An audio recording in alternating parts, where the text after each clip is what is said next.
Voilà. Bonsoir à tous et puis également je souhaite la bienvenue à ceux qui sont en ligne par Zoom. Cher André Vaucher, je suis évidemment heureux d'organiser cette rencontre autour de votre dernier livre. Il y a quelques années, nous nous étions associés pour la première fois avec Nicole Berrioux et Catherine Vincent pour votre Catherine de Sienne. Un excellent petit livre que je recommande chaudement à ceux qui ne le connaîtraient pas déjà. Il était paru aux éditions du Cerf, si ma mémoire est bonne. Donc déjà, vous avez un éditeur qui vous est fidèle. Depuis, nous nous sommes croisés régulièrement à des rencontres organisées par l'IRER, que vous avez bien voulu présider. Et puis, tout récemment, nous sommes croisés un certain nombre de fois pour le colloque sur Sainte-Geneviève, qui a été co-organisé par l'Académie des inscriptions et belles-lettres et qui s'est conclu donc en novembre dernier à l'AIBL, dont vous êtes un membre éminent avec Nicole Berrioux et Yves-Marie Bercet, qui est un spécialiste d'un sanctuaire italien renommé, Lorette. D'ailleurs, Lorette vous concluez sur la vitalité du sanctuaire de Lorette, et c'est la place qu'il occupe dans la vie d'église. Et la papauté s'appuie sur Lorette. Il y a des pages extrêmement intéressantes dans la conclusion, notamment sur Lorette. Quant à Dominique Julia, cela fait maintenant de longues années que nous nous connaissons. Donc, et les quelques membres de la Société des Amis de Saint-Jacques de Compostelle qui sont présents dans cette salle doivent, je pense, se rappeler que Dominique Julia était intervenu il y a quelques années pour une séance que j'avais organisée sur le pèlerinage à Saint-Jacques de Compostelle. Tout cela pour vous dire, cher André Vaucher, que je n'ai pas hésité un instant à organiser cette rencontre autour de votre nouveau livre, et je suis très heureux que Dominique Julia ait accepté d'y intervenir malgré des délais qui ont été assez courts, dire, puisque je crois que c'était il y a 3 semaines que je vous ai proposé de participer à cette séance. Donc, merci beaucoup d'avoir accepté, tous les deux, que cette séance ait lieu dans des conditions un peu compliquées. Encore une fois, le Covid bouleverse tous les emplois du temps et tous les programmes, donc c'est très compliqué ces derniers mois, dernières semaines, de s'organiser de manière à peu près convenable. Je tiens aussi à remercier Dominique Julia d'avoir essayé de faire tenir son intervention dans le temps imparti. On me prête des sentiments dictatoriaux d'imposition de temps d'intervention extrêmement précise. Non, je sais que l'intervention sera un peu plus longue que ce qui était prévu de prime abord, mais comme il a pu me l'écrire, ce livre est extrêmement dense, il faut le traiter sérieusement. Effectivement, si votre livre, André Vaucher, est remarquablement écrit, j'ai un peu honte de faire ce genre de remarques, vous connaissant, il est d'une grande densité qui fait de votre livre un mets de choix, tellement il fourmille d'informations et d'éléments sur les différents sanctuaires, les raisons de leur édification, leur mode de fonctionnement et leur évolution à travers les siècles, également sur la christianisation d'anciens sanctuaires dits païens. Et élément sans doute encore actuel, la question du statut des sanctuaires dans l'Église. Il y a aussi des éléments très curieux que vous évoquez, des sanctuaires avec une vie éphémère, on en parlait juste avant cette rencontre, qui sont dédiés à la Vierge Marie en Allemagne, si je ne me trompe pas, pendant les guerres confessionnelles. Et je note en passant ces quelques lignes de votre conclusion qui me paraissent tout à fait suggestives. Qu'ils aient été dédiés à d'obscurs saints locaux ou à la Mère de Dieu, la dualité des espaces où l'on venait solliciter pour soi ou pour ses proches l'intervention des forces surnaturelles allait survivre jusqu'à nos jours. D'un côté, la paroisse, lieu de la pratique sacramentelle où prévalait la médiation sacerdotale exercée par le clergé séculier. De l'autre, le sanctuaire, géré par des laïcs ou par des religieux, où subsistait la possibilité d'un rapport direct de l'individu avec le sacré. Maurice Barrès n'était sans doute pas un grand historien, mais dans La colline inspirée, ouvrage où tout tourne autour de Notre-Dame de Sillon-Vaudémont, en Lorraine, il a distingué, sans les opposer, la religion de la chapelle, entre guillemets, de la religion de la prairie, et rappelé avec bonheur qu'à côté des églises, il est des lieux où souffle l'esprit. Même si certaines de ces formulations peuvent paraître aujourd'hui un peu surannées, elles recouvrent une réalité et une tension permanente. Voilà, beaucoup de questions et beaucoup d'éléments que vous traitez dans votre livre. Je pense que vous allez le dire dans un instant, que c'est le fruit d'une enquête d'une dizaine d'années, ou en tout cas d'une dizaine d'années, voire plus sans doute, qui a été aussi menée de son côté par Catherine Vincent et toute une équipe de l'Université de Paris-Nanterre. Pour ceux qui ne seraient pas habitués aux séances, je crois qu'à peu près tout le monde sait comment elles se déroulent. Je rappelle simplement le déroulement. Dans un premier temps, André Vaucher va présenter son livre. Alors, il m'a dit qu'il parlerait, je crois, pendant une demi-heure. Voilà. À la suite de quoi, Dominique Julia interviendra autour du livre d'André Vaucher. Éventuellement, André Vaucher pourra rebondir s'il le souhaite, revenir sur un point ou l'autre qui aura été traité par Dominique Julia.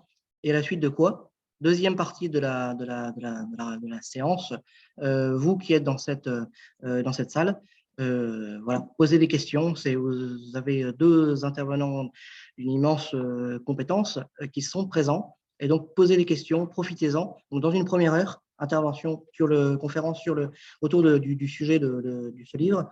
Et dans un deuxième temps, des questions de la salle. Et je compte sur vous pour poser des questions. Et y compris d'ailleurs pour ceux qui suivent par Zoom, s'ils souhaitent poser des questions, voilà, ils peuvent le faire. Et André Vaucher et Dominique Julia vous répondront. Voilà, André Vaucher, simplement dire que vous êtes professeur émérite d'histoire médiévale. Et donc, vous avez écrit, on n'ira pas le nombre d'ouvrages que vous avez écrits, mais simplement dire que vous êtes membre de l'Académie des inscriptions et belles lettres. Voilà, je vous laisse la parole donc, pour une demi-heure. Chers amis, est-ce que ça va le micro? Il faut... Voilà. Tout le monde entend. Bon, d'ailleurs, je vais enlever mon masque puisque de toute façon, nous sommes très loin les uns des autres. Nous sommes tous vaccinés, je pense. Donc, merci à Martin Dumont d'avoir bien voulu organiser cette rencontre sympathique et me fait le grand plaisir. Merci aussi à Dominique Julia, qui est un vieil ami à tous les sens du terme, puisque nous nous sommes connus à la rue d'Ulm il y a une soixantaine d'années et nous sommes restés amis toujours depuis. Et en plus, Dominique Julia a participé même au début de l'enquête que j'avais lancée en Italie sur les sanctuaires, dont je vous dirai tout à l'heure un mot. Alors, quand j'ai publié ce livre, c'était au mois d'octobre-novembre, j'ai reçu des exemplaires fin octobre, j'ai commencé à en distribuer à des amis et collègues en novembre, ou à mon entourage. J'ai reçu évidemment des remerciements très, très polis, mais j'ai perçu aussi chez eux un certain étonnement qui ne s'est pas formulé, mais que je pourrais formuler ainsi. Était-ce vraiment une bonne idée d'écrire encore un livre à 83 ans au lieu de profiter calmement de ma retraite et d'un repos bien mérité avant d'entrer dans le repos éternel? On ne m'a pas dit ça comme ça, mais j'ai senti un petit peu que certains le pensaient. Et puis, ce qui est également tout à fait exact, on aurait pu me dire, il y a déjà tellement de livres sur les pèlerinages qu'un de plus ou un de moins ne changera pas grand-chose.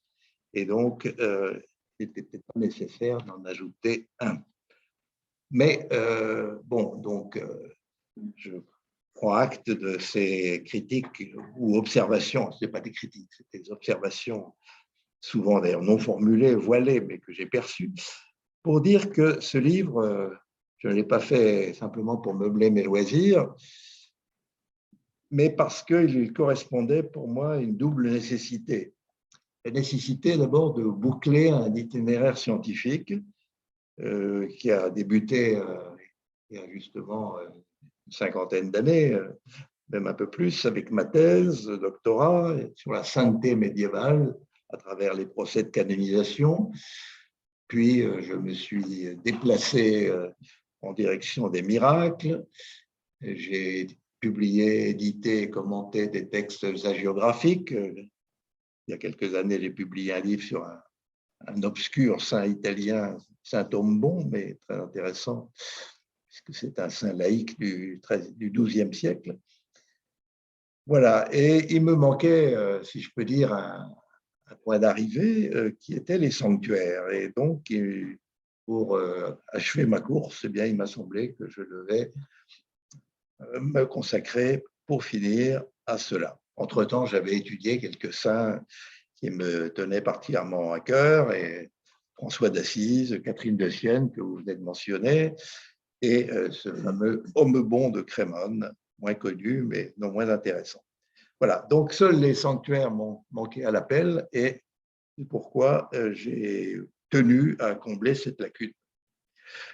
La deuxième raison, c'est que je voulais exploiter une énorme documentation que j'avais accumulée depuis une vingtaine d'années, parce que quand j'étais directeur de l'École française de Rome, j'avais lancé avec des collègues italiens un inventaire des sanctuaires chrétiens d'Italie, qui a impliqué beaucoup de chercheurs et une quinzaine d'universités italiennes s'y sont associés.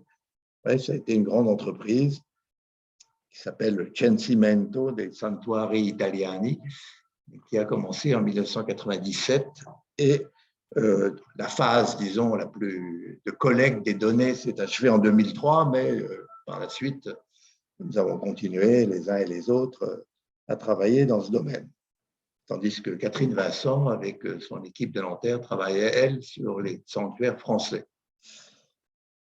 Alors, nous avons, dans ce cadre du Censimento, tenu beaucoup de colloques, de rencontres, toujours publiées, intéressants, mais quand même difficiles, enfin, plutôt accessibles aux spécialistes. Et mes collègues italiens, Sofia Bergaiano, Giorgio Cracco, Giorgio Otranto, ont pris l'initiative de lancer une collection de sanctuaires, d'études sur les sanctuaires régionaux. Alors, on a déjà réussi à publier 9 volumes sur une vingtaine qui sont prévus. C'est long, ça coûte cher, ce sont des grands volumes avec une quantité énorme de notices et de photos, mais ça avance bien, et on aimerait, pour la France, avoir un instrument de travail du même genre. Il y a aussi eu, toujours dans le même cadre, constitution d'une banque de données à partir des fiches que nous avions connectées. Et ce site, bon, malheureusement, n'a pas été mis à jour depuis 2003, mais enfin, il existe, il est consultable à Rome et par Internet, et il rassemble des fiches sur 3300 sanctuaires italiens, compris entre le Moyen-Âge, enfin, de l'Antiquité tardive à l'époque moderne. On a exclu, parce que alors là, on aurait été complètement débordé, les sanctuaires de l'époque contemporaine, c'est-à-dire qu'on s'est arrêté, disons, à la fin du XVIIe, début du XVIIIe siècle.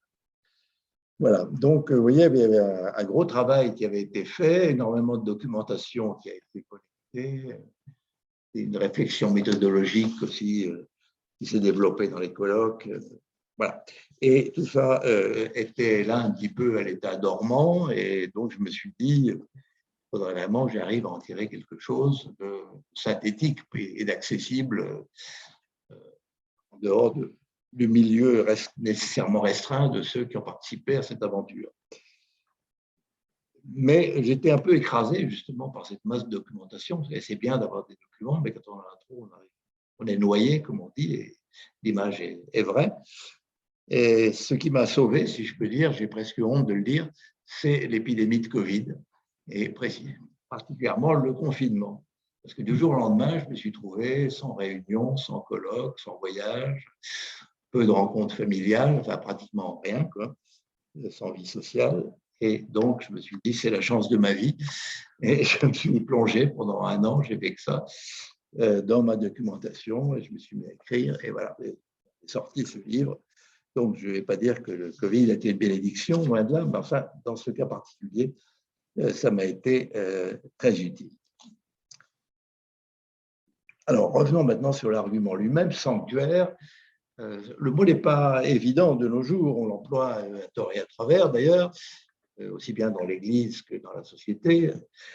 L'Église appelle souvent, enfin les clercs appellent souvent sanctuaire des choses qui sont simplement de belles églises ou de grandes églises ou les cathédrales. Et dans le langage courant, on parle maintenant de sanctuariser les écoles, sanctuariser des zones pour les mettre à l'abri des attaques nucléaires. Enfin, oui, c'est un mot maintenant qu'on trouve dans les journaux assez fréquemment, un néologisme. Qu'est-ce que ça veut dire, au fond, quand on y réfléchit? Dans sanctuaire, il y a 2 idées. Il y a l'idée d'un espace. Un sanctuaire, c'est toujours un espace, un lieu. C'est un lieu. Et d'autre part, c'est un lieu protégé, c'est un lieu inaccessible, inviolable, en tout cas qu'on voudrait tel. Et voilà, donc ce sont les deux points fondamentaux de la définition du sanctuaire. Alors, dans le christianisme, il existe des lieux considérés comme sacrés, aujourd'hui encore, parce qu'ils abritent des reliques, ou bien parce qu'on y garde le souvenir d'une apparition, l'apparition d'un ange, les sanctuaires qu'on appelle michaéliques, de l'archange Saint-Michel, et les sanctuaires de la Vierge Marie. Donc, le but de ce livre, c'était d'étudier les étapes de la formation de ces lieux saints dans la chrétienté occidentale entre le IVe et le début, enfin, première moitié du XVIe siècle. Alors, je ne suis pas content du Moyen-Âge, bien que je ne sois pas médiéviste, mais il m'a semblé qu'on ne pouvait pas faire abstraction de l'Antiquité tardive, puisque ça commence à la fin du IVe siècle, et que d'autre part, la fin du XVe n'était pas une bonne césure, qu'il fallait au moins aller jusqu'à la réforme protestante, et même, je dirais, un peu au-delà, dans les régions qui sont restées catholiques, les choses ne commencent vraiment à bouger. Et à partir du moment où on commence à appliquer certains décrets du Concile de Trente, donc c'est plutôt dans les années 1560 et suivantes. Voilà, donc un grand Moyen-Âge étendu vers le bas et vers le haut. Et je me suis limité à l'Occident, ce qui est déjà énorme, parce que inclure l'Orient aurait été trop vaste. Il y a aussi beaucoup de sanctuaires en Orient, bien entendu, je ne l'ignore pas, mais je ne suis pas spécialiste d'abord du monde byzantin ou des chrétientés orientales. Donc, tout en sachant bien sûr que ça a été important, je me suis cantonné à l'Occident. Cela dit, cet Occident, il a beaucoup débordé vers l'Orient à certaines époques, et il a eu d'abord comme premier centre Jérusalem. Dévotion à Jérusalem est fondamentale, la Terre Sainte, le Saint-Sépulcre, j'en dirai un mot tout à l'heure. Et puis, il a emprunté beaucoup et beaucoup volé à Constantinople. Constantinople qui est… les empereurs byzantins ont amassé à Constantinople une quantité considérable de reliques très, très précieuses.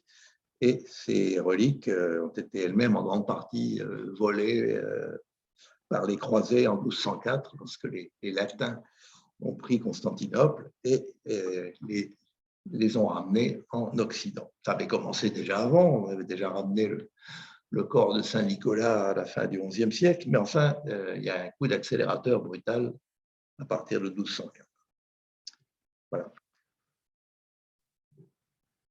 Donc, quel est le problème particulier des sanctuaires, la place particulière des sanctuaires dans le christianisme? Bien, cette situation est paradoxale parce que le christianisme est une religion du temps et pas de l'espace. Ce qui est important dans le christianisme, c'est le temps. On part d'un début, d'une création, On passe par l'incarnation, la passion et la résurrection du Christ, et on va vers le retour glorieux du Christ à la fin des temps dans une perspective eschatologique. Donc les lieux, à la limite, n'ont pas d'importance dans le christianisme.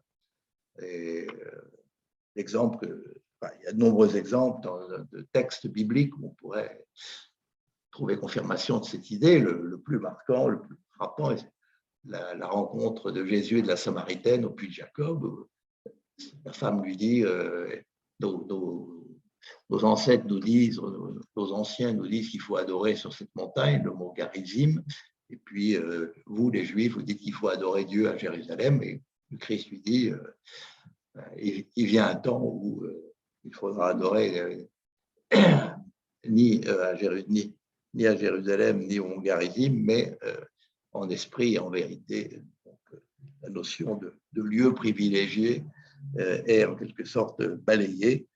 Le Christ ne rejette pas le temple, il participe à sa vie, il le fréquente, mais il annonce sa destruction et il n'est pas un inconditionnel du temple, loin de là. Voilà, donc une religion qui, a priori, n'a pas de lien particulier avec l'espace, la géographie, les lieux. Et de fait, pendant les 3 premiers siècles de son histoire, le christianisme était une religion sans lieu. Les chrétiens se réunissaient dans des maisons privées de fidèles, de chrétiens. Et c'est seulement à partir du IVe siècle, avec Constantin, qu'on va commencer à émerger des édifices spéciaux pour le culte, mais qui ne sont pas encore des sanctuaires. En fait, le véritable décollage des sanctuaires est lié à celui du culte des reliques, c'est-à-dire à partir de la fin du IVe siècle et surtout au Ve, avec saint Ambroise à Milan qui déterre les corps de 2 martyrs, puis 2 autres à Bologne, et qui les transporte dans une basilique chrétienne. Et à ce moment-là, commence le culte des reliques, mais ce n'est pas encore un phénomène massif. Au début du IVe siècle, on a découvert en Orient les reliques de Saint-Étienne en 418. Ces reliques arrivent en Afrique du Nord, la province d'Afrique, la province romaine d'Afrique, et Augustin dit à ses fidèles qu'il faut se méfier des miracles qu'on leur attribue. Et puis finalement, quelque temps après, il dit le contraire et il accueille ouvertement des reliques de Saint-Étienne dans son diocèse, dans sa cathédrale. Pourquoi? Parce que l'Église était en conflit avec les donatistes et que donc pour confondre les donatistes, il fallait s'appuyer sur les miracles accomplis par les reliques de Saint-Étienne. Donc là, on assiste à un renversement tout à fait significatif. Donc, un succès extraordinaire du culte des saints, qui a déjà été étudié par ailleurs, je ne développe pas ce point. Peter Brown et d'autres ont écrit des choses définitives là-dessus. Et une multiplication d'édifices sacrés dans des nécropoles qui sont à la périphérie des cités, et le début en pèlerinage, entre guillemets, de voyages dévots en Terre Sainte, c'est-à-dire dans des lieux sanctifiés par le Christ et par ses souffrances, avec Saint Jérôme, ses disciples, femmes, etc. Et ensuite, bon, le processus ne fait que croître et se développer avec le culte des martyrs, le culte des saints évêques, puis des moines, puis des ermites, et tout ça fait un énorme ensemble qui donc se développe entre le 5e et le 8e, 9e siècle, et qui donne naissance à une myriade de sanctuaires. Grégoire de Tours, qui écrit beaucoup sur les sanctuaires, il s'intéresse plus aux sanctuaires qu'aux saints d'ailleurs, les lieux l'intéressent plus que les personnes, présente, on parle de 150 sanctuaires en Gaule à la fin du VIe siècle. On est déjà dans des chiffres élevés. Alors, qu'est-ce qu'il y a de nouveau dans le christianisme? Qu'est-ce qui s'est passé pour que cette religion, qui n'était pas spécialement branchée sur les lieux, soit devenue une religion qui valorise certains lieux, les lieux où reposent des reliques, ou ceux où sont apparus, plus tard surtout, Saint-Michel ou la Vierge Marie? Bien, il faut là remonter, enfin, mettre l'accent sur la nouvelle conception de l'espace qu'introduit le christianisme. Et le christianisme, dans un sens, est désacralisant.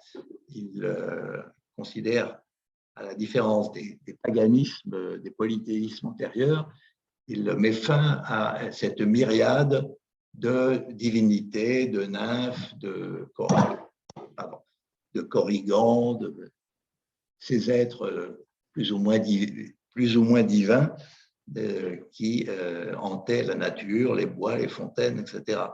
Tout cela est balayé par le christianisme parce qu'il pose, après le judaïsme, la réalité fondamentale d'un Dieu créateur, et donc la création, c'est simplement l'œuvre de Dieu. Il n'y a pas de demi-dieu qui occupe les forêts ou les sources ou qui aurait un pouvoir surnaturel. Oui.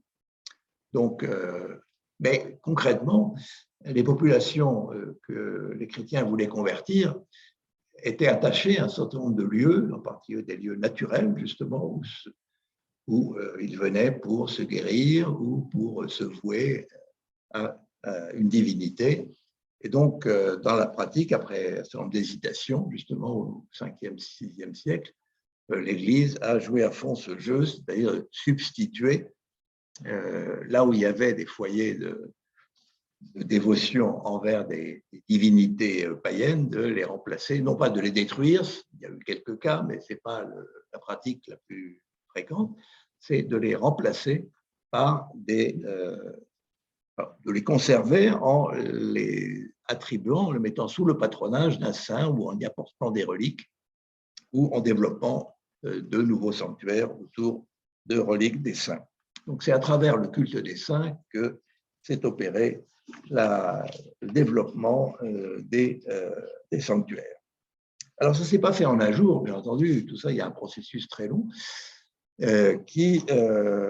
qu'on suit d'ailleurs assez mal pour les hautes époques du Haut Moyen-Âge et même jusqu'au XIIe siècle, car les documents sont très rares. La documentation est faible et nous sommes obligés d'aller à la pêche ou à la chasse des indices et d'étudier par exemple le vocabulaire. Alors, sanctuarium dans l'Antiquité tardive et le Haut Moyen-Âge, c'est une collection de reliques, un ensemble de reliques, ce qu'on appellera plus tard un trésor d'église. Donc des reliques précieuses qui sont mises ensemble et conservées avec précaution. Et l'édifice le plus connu dans cette perspective, c'est ce qu'on appelle Sancta Sanctorum, à Rome, à côté de Saint-Jean de Latran, où les papes ont concentré au cours du Haut Moyen-Âge, et puis par la suite encore, des reliques particulièrement prestigieuses, à commencer par les deux têtes de Pierre et Paul qui étaient conservées à cet endroit. Voilà. Mais en même temps, il y a un autre sens pour le Mont Sanctuarium qui va se développer parallèlement, et c'est là que les choses se compliquent. Sanctuarium, c'est l'endroit où on pratique le sacrifice eucharistique, c'est-à-dire ce que nous appelons le chœur, avec l'autel, l'abside avec l'autel majeur, qui était réservé dont l'accès était réservé au clergé. Et sanctuarium, ça désigne aussi le lieu de sacrifice eucharistique. D'où un flottement entre deux définitions parallèles, une définition fondée sur les reliques et une définition fondée sur l'Eucharistie, le sacrifice eucharistique. Mais plus on avance dans le temps, plus le lien avec les reliques est important et devient prépondérant. Et là, il faut évidemment faire la part de l'essor du monachisme qui a joué un rôle important, puisque les moines vénéraient en général leur fondateur, donc conservaient son corps, étaient portés à lui rendre les honneurs et ont créé souvent des sanctuaires avec d'ailleurs des phénomènes de concurrence. Par exemple, le Mont Cassin prétendait avoir le corps de Saint-Benoît, mais comme le Mont Cassin a été à l'abandon pendant un demi-siècle au 7e, au début 8e, les moines de Saint-Benoît-sur-Loire, Fleury, sont allés chercher les reliques de Saint-Benoît au Mont Cassin, prétendent les avoir retrouvées et ramenées en France. Donc à partir du 9e siècle, on a deux sanctuaires, Mont Cassin et Saint-Benoît-sur-Loire, Fleury, qui revendiquent le corps de Saint-Benoît et qui sont tous les deux des grands sanctuaires, chacun dans son pays. Oui. Donc tout cela est compliqué, mais le monachisme, évidemment, a participé à cet essor des sanctuaires. Ce qu'il a aussi beaucoup développé, c'est à partir du XIIe siècle, ce qu'on pourrait appeler la spiritualité apostolique, c'est-à-dire le modèle des apôtres. Le chrétien doit essayer d'imiter les apôtres, de vivre comme les apôtres, c'est-à-dire un certain style de vie austère et puis une activité de témoignage ou de prédication. Voilà. Et cet essor de la spiritualité apostolique entraîne ou favorise le développement de sanctuaires voués aux apôtres, le plus célèbre étant évidemment Saint-Pierre de Rome et Saint-Paul, qui existaient déjà avant, mais apparaissent des nouveaux, Saint-Jacques de Compostelle, bien sûr, et d'autres moins connus aujourd'hui, en tout cas, les reliques de Saint-André à Amalfi, en Italie du Sud, celle de Saint-Barthélemy à Bénévent, et puis à partir du XIIe siècle apparaissent des femmes, la Madeleine dont on retrouve miraculeusement les reliques à Vézelay vers le milieu du XIIe siècle, et Vézelay devient le grand centre du culte magdalénien, jusqu'à ce qu'à la fin du XIIIe siècle, elle soit supplantée par un autre sanctuaire favorisé par le pouvoir royal et la papauté, celui de Saint-Maximin, où on aurait retrouvé les vraies reliques de Marie-Madeleine, ce qui laisserait supposer que celle de Vézelay était fausse. Voilà. Donc, un essor lié à la spiritualité de l'époque qui se développe en ce sens.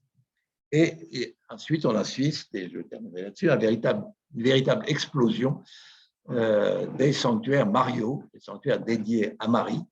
Il y en avait déjà avant, bien sûr, ce n'est pas une invention de la fin du Moyen-Âge, mais à partir du XIVe, XVe, une véritable prolifération, et pas seulement en Italie, mais ça se répand en toute la chrétienté, de sanctuaires mariaux, qui sont souvent des petits sanctuaires locaux qui naissent dans les campagnes, parce que dans les campagnes, on n'avait souvent pas de reliques, et c'était évidemment plus facile de vénérer la Vierge Marie, qui serait apparue à tel ou tel berger ou à tel ou tel médiateur innocent, comme on dit, et qui lui aurait demandé de construire là un oratoire, une chapelle, et se développent alors des grands pèlerinages mariaux, dont évidemment, à la fin du Moyen-Âge, le plus célèbre est celui de Notre-Dame de Lorette, qui a l'avantage, si je peux dire, ou le privilège de joindre la dévotion à la Terre Sainte, puisque selon la légende, la maison de Marie à Nazareth serait arrivée en Italie centrale, à Lorette, dans les Marches, à la fin du XIIe siècle. Alors, il y a deux versions. Il y a une version première qui dit qu'elle est arrivée par bateau, transportée par les croisés. Au moment où les croisés ont perdu la Terre Sainte en 1291, eh bien, ils ont emmené avec eux sur un bateau la maison de la Vierge de Nazareth, pourquoi pas. Et l'autre version qu'il a emportée, mais qui est beaucoup plus fabuleuse, comme quoi la maison de la Vierge serait arrivée miraculeusement par la voie des airs à Lorette. Et alors, ce qui soutient tout ce discours hagiographique, c'est le fait que c'est une maison qui n'a pas de fondation. Donc, voilà. Donc, essor énorme de la dévotion mariale, avec des multiplications aussi des apparitions mariales. Ça commence à devenir un phénomène important. qui a été étudié par Sylvie Barnet, par exemple, avec une iconographie surabondance. Et à partir de ce moment-là, on a de plus en plus des sanctuaires d'images, des sanctuaires liés à une image, à l'image au sens médiéval du terme, ça peut être une sculpture ou une peinture. C'est le même mot, imago, qui, des latin médiéval, désigne les deux. Donc, ça peut être une imago qui, tout à coup, s'anime, se met à pleurer, à saigner, à bouger, etc. Et ça donne naissance à une dévotion et ensuite à un sanctuaire. Et il y en a énormément, des centaines, dans la dernière partie du Moyen-Âge, un peu partout dans la chrétienté. Voilà, je n'ai fait qu'esquisser très rapidement, disons, une couverture chronologique. Il y a encore beaucoup plus de choses, évidemment, dont j'aurais aimé vous parler, mais il faut savoir se limiter. Merci. Merci. Je pense pas.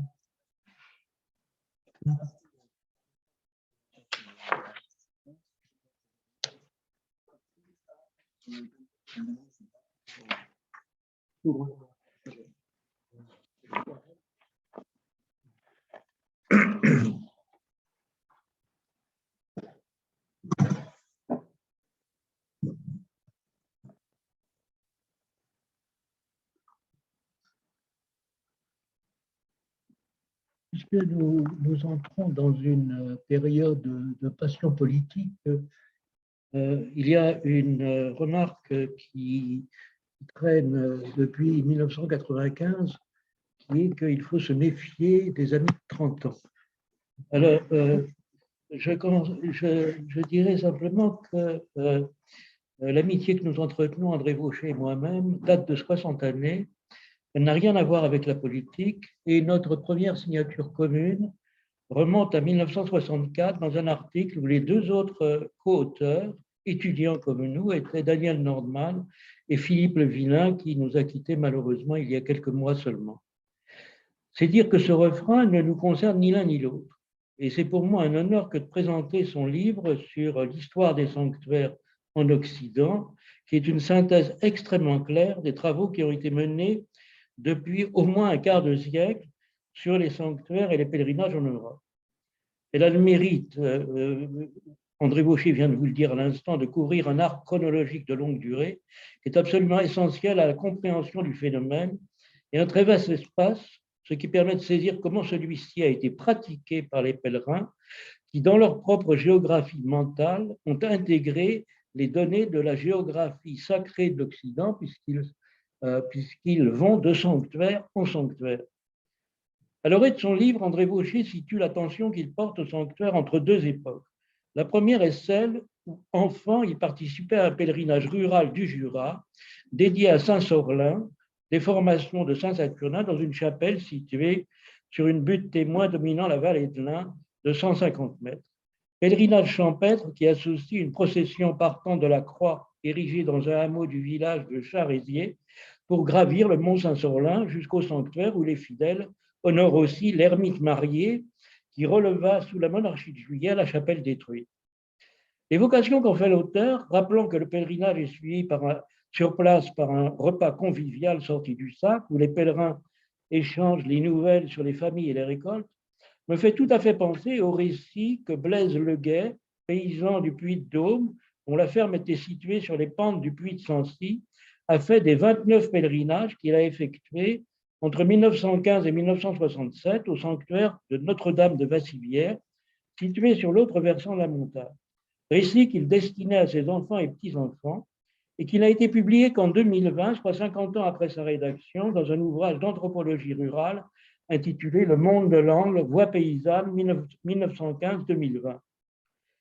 Plus tard, l'auteur André Vaucher découvrira que la chapelle du Mont Saint-Sorlin est l'ancienne église mère des clochers alentours qui s'en sont détachés.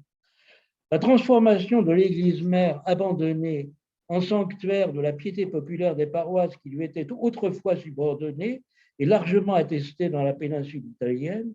L'étude que l'ethnologue Robert Hertz, disciple de Durkheim, avait dès 1913 consacrée au culte alpestre de Saint-Bess dans le Val Soana, au sein de ce qui est aujourd'hui le parc national du Gran Paradiso, qu'il avait observé et où 5 communautés prenaient à tour de rôle selon les années successives la présidence de la cérémonie, avait montré que la prééminence revendiquée par le village de Campiglia, localité la plus proche du sanctuaire, venait du fait qu'elle était l'église mère des autres paroisses participant au pèlerinage. Je mentionne ce passage du livre pour une double raison. D'une part, il nous montre que l'histoire d'un sanctuaire est le plus souvent une histoire de très longue durée, mais aussi une histoire à éclipse qui peut connaître des renaissances tardives, et la rareté des sources, André Vaucher l'indiquait à l'instant, nous interdit parfois de combler les lacunes de nos connaissances. Qui eût parié dans les années 1970 sur la renaissance du pèlerinage compostelin qui a reçu 327 000 visiteurs en 2018. En conclusion de son article exemplaire de 1913, Robert Hertz disait qu'il y a bien des chances que l'observation d'un culte alpestre nous révèle des formes très anciennes de la vie religieuse, et il ajoutait que l'hagiographe, toutes les fois que les circonstances s'y prêteront, fera bien de ne pas négliger ces précieux instruments de recherche que sont de bons souliers ferrés et un bâton ferré. Cela m'amène à corriger légèrement ma première affirmation selon laquelle l'ouvrage d'André Vaucher est une excellente synthèse des travaux menés depuis un quart de siècle. Pour être exact, il faudrait, je pense, remonter jusqu'à l'enquête lancée par Alphonse Dupron en 1964 sur les pèlerinages français contemporains, enquête dont il a livré la quintessence dans le livre publié en 1987 du Sacré. Je rappelle qu'une partie de cette enquête est désormais sur Internet. À la date où il entreprenait cette investigation et où il conjuguait une observation très fine des rituels avec une remontée historique à partir des sources, Alphonse Dupron était encore assez seul dans le paysage universitaire français, la sociologie religieuse de Gabriel Lebras et de ses disciples s'étant davantage attachée à la pratique ordinaire des fidèles qu'aux manifestations extraordinaires. L'intérêt que portait Alphonse Dupron au pèlerinage était bien plus ancien encore, puisqu'on en trouve trace et dans son article pionnier sur Lourdes, publié en 1958 dans la revue La Table Ronde, et surtout dans sa thèse de 1956, Le mythe de croisade, publié seulement en 1997, où il évoque le grand transfert de sacralité de l'Orient à l'Occident, et tout particulièrement celui des reliques conservées à Constantinople vers Rome. L'enseignement d'Alphonse Dupron, dans ses séminaires de recherche, a irrigué le travail de nombreuses générations d'historiens, dont la nôtre. André Vaucher date de 1996, le second moment de son intérêt pour les sanctuaires. Il vous en a parlé, donc je vais abréger mon propos, mais dans ce travail sur le recensement des sanctuaires italiens, l'école française a joué un rôle de coordination extraordinaire parce qu'elle constituait par rapport à chacune des universités italiennes concernées une sorte de terrain neutre où les tentations campanilistes et centrifuges n'avaient pas lieu de se développer et où les antagonismes qui pouvaient diviser certains s'effritaient ou devaient s'effacer devant le travail en commun.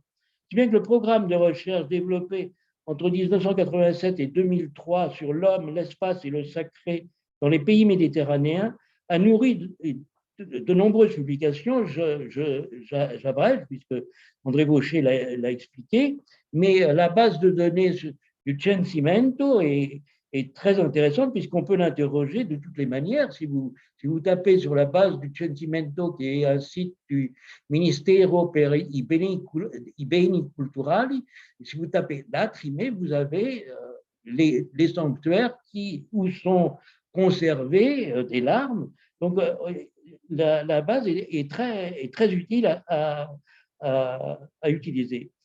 Cet immense travail n'est pourtant connu et consulté que par les historiens professionnels. L'originalité du livre d'André Vaucher tient à son rôle de médiateur culturel, transférant pour un large public français les principaux résultats obtenus par l'enquête collective transalpine. Son intérêt tient à la clarté et à la densité de l'exposé où l'auteur a injecté son immense savoir en sélectionnant à chaque moment de sa démonstration les exemples significatifs qui viennent à l'appui de son argumentation. La couverture même du livre atteste cette orientation péninsulaire puisqu'elle offre une magnifique photographie de la verticalité du sanctuaire de San Michele della Chiusa, autrement dit la Sacra di San Michele dans le Piémont, fondée à la fin du Xe siècle et peu connue du lecteur français, même si il passe immédiatement au pied de de cette sacra quand il voyage vers Turin, Milan et Rome, puisque la voie ferrée passe exactement en dessous. Il convient de signaler, dans le sillage de cette enquête italienne, l'enquête de Catherine Vincent, puisque à l'heure actuelle, j'ai consulté la base des sanctuaires et lieux de pèlerinage qui est sur le site de l'Académie des inscriptions des belles-lettres. 607 sanctuaires sont déjà répertoriés et les diocèses d'Angers, Besançon, Dijon, Moulins, Nevers, Sens-Auxerre sont les mieux représentés. Avant même d'entrer dans la présentation du livre, soulignons 2 points forts de cette publication. André Vauchet a souhaité qu'elle soit un outil de travail. Il a placé à la fin du volume une bibliographie de 33 pages, soit environ 500 titres, qui constituent le socle des travaux sur lesquels il s'appuie. Le lecteur peut donc se reporter, s'il le souhaite, à tel ou tel article ou ouvrage, selon ses intérêts. Par ailleurs, l'éditeur a visiblement accepté l'effort d'accompagner le texte d'images.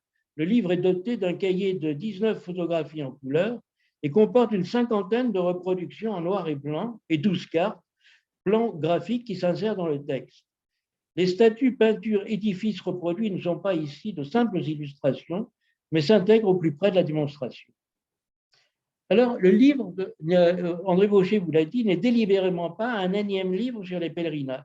Les médiévistes ont d'ailleurs de très bons outils pour l'histoire de ceux-ci.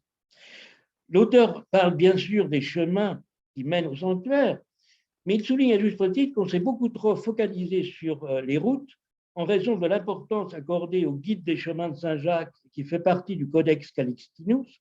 Dans la réalité, les itinéraires effectués par les pèlerins étaient infiniment plus variés, à cette réserve près que les hospices placés sur les routes, par l'opportunité des gîtes qu'ils offraient, concentraient des flux. En tant que moderniste, je ne peux qu'acquiescer à ce constat, d'autant plus nécessaire que le balisage actuel des chemins de Saint-Jacques, comme ceux de Saint-Michel ou de la Via Francigena, tendent à leur assigner une historicité de très longue durée qu'ils n'ont pas eue. Dans son livre, l'auteur se concentre résolument sur l'élaboration d'une typologie, comme aussi sur les fonctions, le rôle et la vie des sanctuaires. L'auteur nous a dit ce qu'était un sanctuaire. Il en rappelle 3 éléments qui sont fondamentaux: la conservation des reliques des saints, les miracles, l'attestation des miracles que la puissance de ces corps saints peut déclencher, enfin le concours du peuple qui s'y rend à dates régulières, soit au cours de l'année, l'affluence pouvant être d'autant plus grande que la rumeur des miracles qui s'opèrent dans le sanctuaire s'est amplifiée. Dans son anthropologie historique du sacré, Alphonse Dupron renvoie régulièrement à une culture religieuse, à une strate qui désigne comme agromonastique, sans en dessiner plus avant les traits, et qu'il dote d'une longue durée, de fait assez immobile, puisque pour lui, le multiséculaire, je cite, est la vraie mesure des aveux et de l'œuvre des profondeurs. André Vauchet emprunte d'ailleurs une citation au livre du Sacré, sur les lieux sacrals qui, vivants, survivants ou mémorials, sont des lieux stables éminemment. L'histoire des sanctuaires que nous propose l'auteur trace, elle, un fil chronologique assez sûr qui, en dépit des lacunes des sources, manifeste que la longue durée n'est aucunement inertie et que le christianisme, avec la construction des sanctuaires fondés sur des restes saints, destinés à rassembler des hommes pieux et consacrés rituellement par une autorité ecclésiastique, a procédé à un remodelage fondamental de l'espace. S'établit ici une relation dialectique entre le lieu lié à des objets immuables, qu'il s'agisse de tombeaux, encore que nous avons vu le transfert du tombeau de Saint-Benoît du Mont Cassin à Saint-Benoît-sur-Loire, des objets sensibles puisqu'ils engagent la vue et le toucher des visiteurs, l'espace où se développent et s'organisent les actions des sujets historiques, le travail qu'effectue entre les deux le récit ou la légende hagiographique, vita ou passio, qui renvoie à un au-delà et qui suscite chez les acteurs le désir de se rendre dans les locta sanctorum. Alors, je vais passer peut-être justement sur la partie proprement chronologique que André Vauchet vous a largement expliqué. Le Haut Moyen-Âge connaît un double mouvement qui est celui d'une part d'une sanctification de la ville par l'extension des espaces sacrés autour des reliques, la monumentalité croissante des édifices construits sur cryptes, la meilleure défense de la cité chrétienne étant le saint protecteur de la cité, qui peut, en l'absence du martyr local, être le premier évangélisateur auquel la légende attribue parfois la qualité de disciple des apôtres, ainsi de Saturnin à Toulouse. D'autre part, le Haut Moyen-Âge est le premier moment d'une christianisation des campagnes et André Bauchet soulignait que le patronage d'un saint se substitue aux divinités préexistantes dans le rôle que jouent sources et fontaines sacrées auxquelles sont attribuées des vertus thérapeutiques. Ce trait de très longue durée était omniprésent dans l'enquête sur les pèlerinages contemporains menée par Alphonse Dupron. Et la source sacrée était un des moments du pèlerinage, puisque la procession partant du sanctuaire allait régulièrement à la source sacrée. Et ce trait de longue durée est tout à fait important.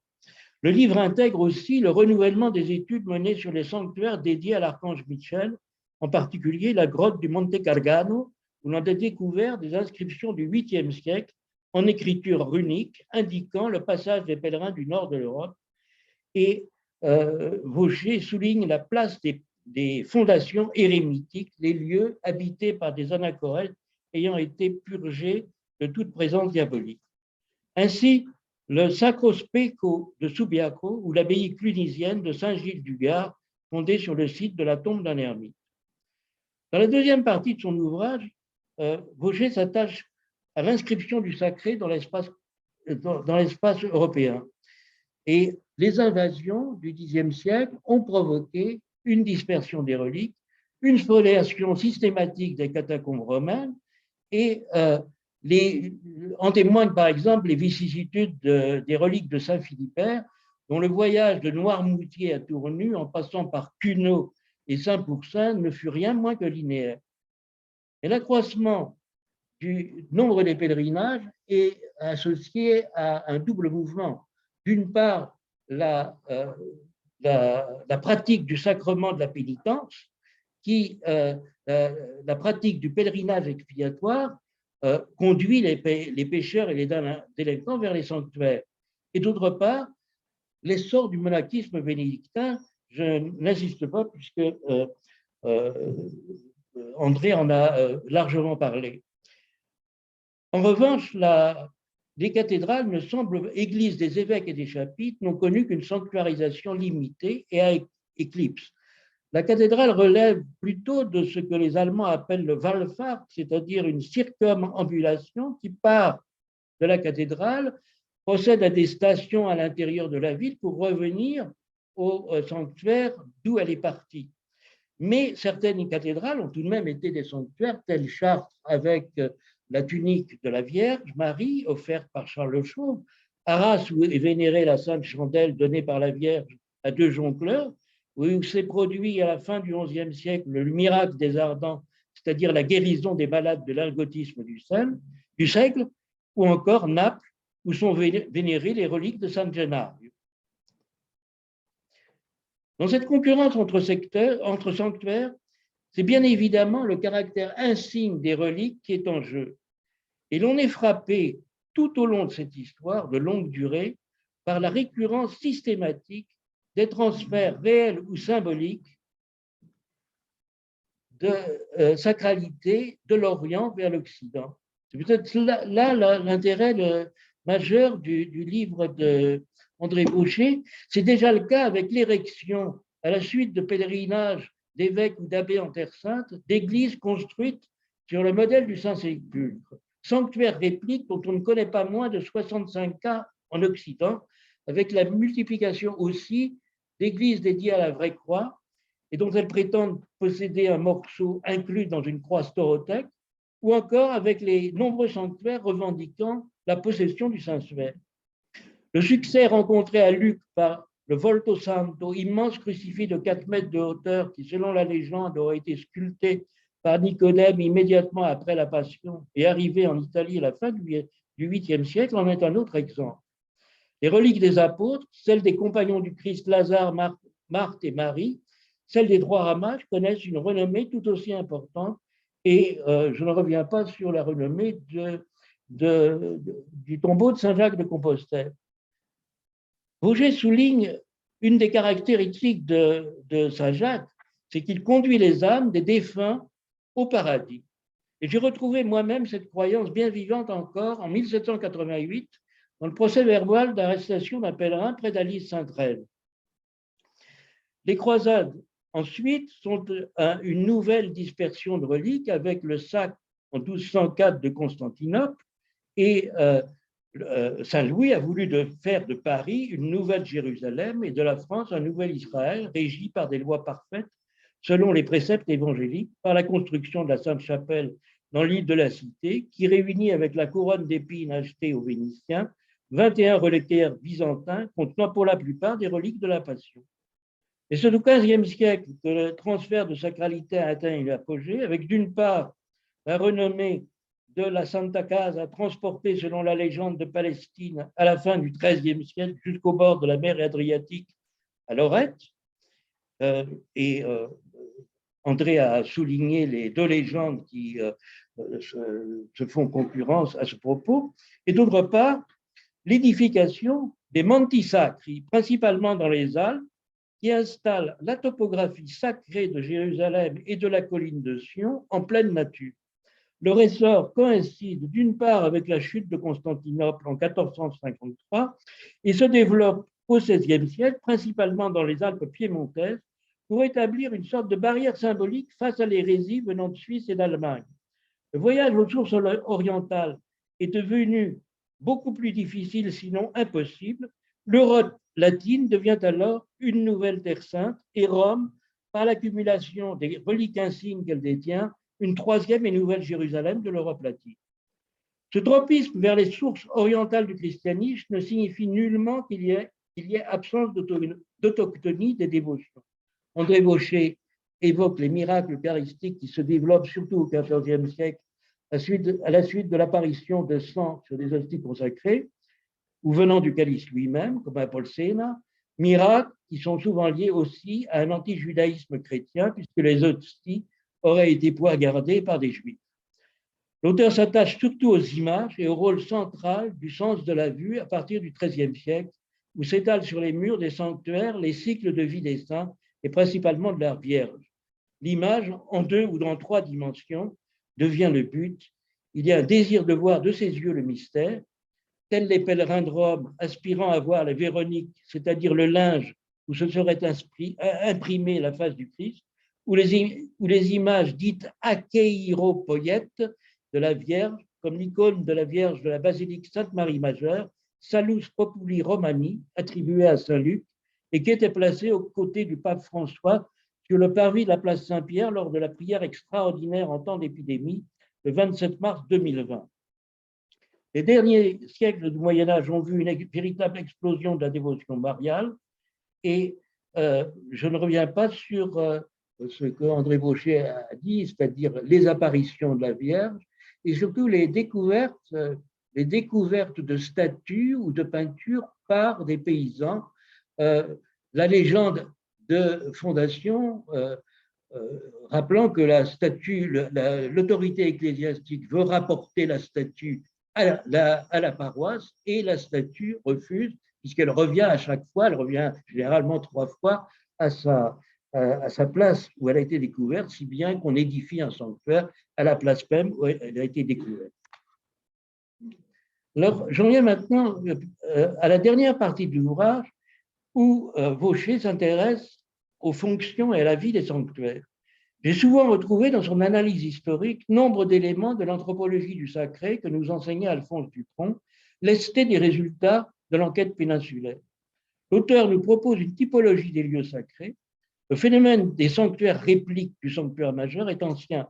L'exemple des sanctuaires michaéliques déjà évoqués montre que nombre d'entre eux, situés sur les hauteurs rupestres, se modelaient sur la grotte du Monte Gargano dans les Pouilles, où était apparu Saint-Michel.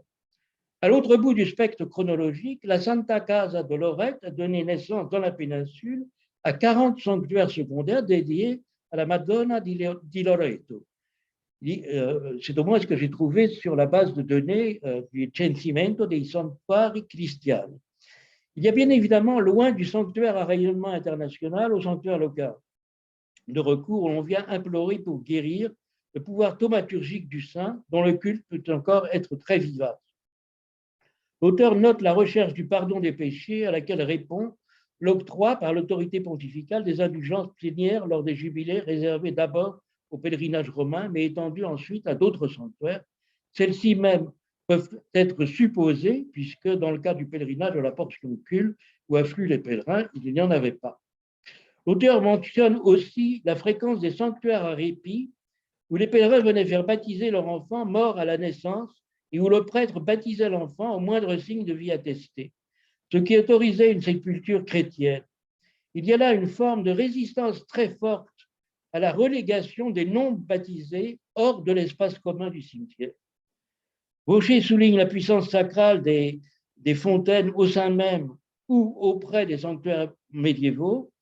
On trouvera encore un très beau développement sur les sanctuaires maritimes qui semblent avoir eu une importance particulière dans les pays méditerranéens. On trouvera une carte des sanctuaires côtiers de la mer Tyrrhénienne. Et Michel Mola, dont André Vaucher fut un élève, aurait sûrement apprécié ces lignes. Les marins ne manquaient pas de saluer la Vierge ou le Saint vénéré dans la chapelle située au sommet du cap dangereux qu'ils doublaient et de les invoquer en cas de péril. L'auteur s'attache à décrire les pratiques dévotionnelles qui se déroulent au sein des sanctuaires. Piété tactile, puisque les pèlerins veulent un contact physique avec les reliques pour s'approprier le pouvoir du saint, comme on le voit bien sur le tableau peint par Jos Lieferinx pour l'église Notre-Dame des Accoules à Marseille, représentant les infirmes autour du tombeau de Saint-Sébastien à Rome. Dans les cas où le saint n'exauce pas leur supplication, ils peuvent menacer. Et à la fin du XIXe siècle encore, dans le Perche, on notait des cas où la statue du saint avait été retournée contre le mur en signe de colère des orants.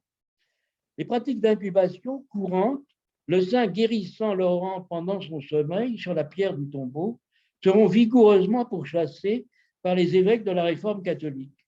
En 1708, Jean Soanen, évêque de Senez, interdit d'absoudre ou de marier, sinon après un pardon demandé publiquement à la porte de l'église un jour de dimanche, quiconque aurait été dormir sur le tombeau d'un prétendu saint dans un hameau de la paroisse de Soleillas.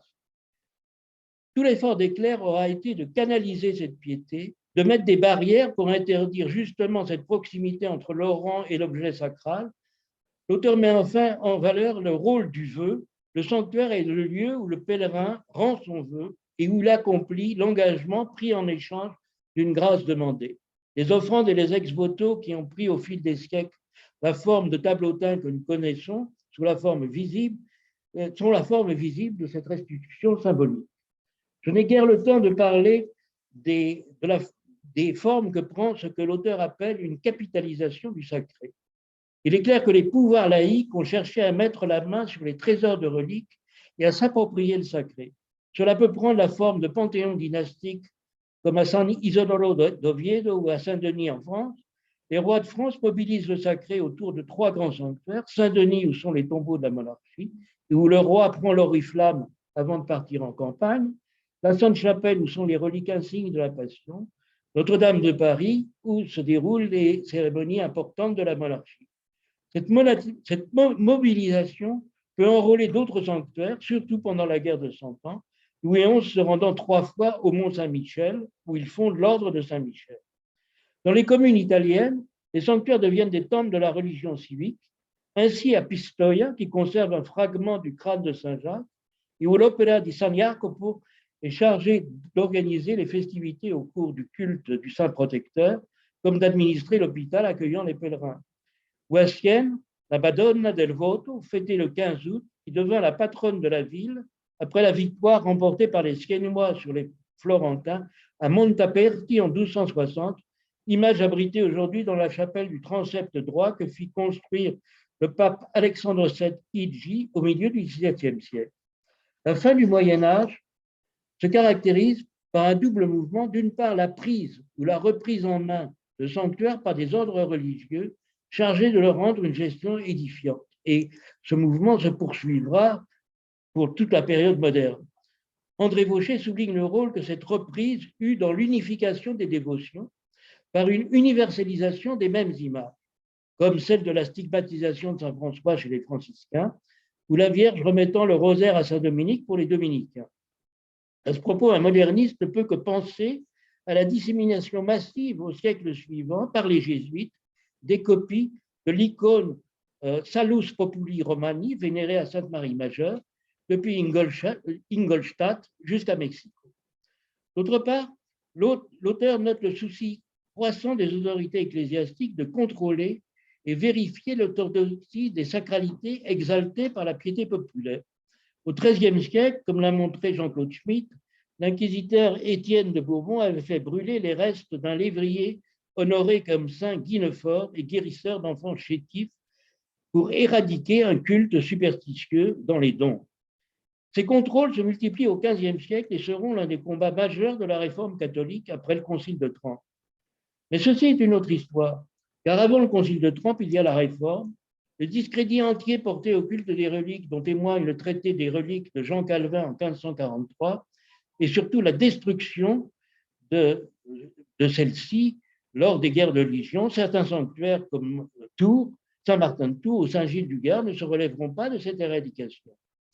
Il y a surtout comme coupure, je pense, la coupure de l'Europe avec l'Orient, c'est-à-dire que le pèlerinage est quasiment impossible en Terre Sainte, puisque l'on note au XVIIe siècle seulement 200 pèlerins chrétiens par an à Jérusalem, ce qui est infime. Et la période moderne est effectivement la période d'une coupure avec les sources, mais tout simplement parce que les sources ont été installées dans l'Europe latine. Alors, je m'arrête là car j'ai trop parlé. J'espère vous avoir donné une idée de la richesse de cette synthèse et surtout vous avoir donné envie de la lire.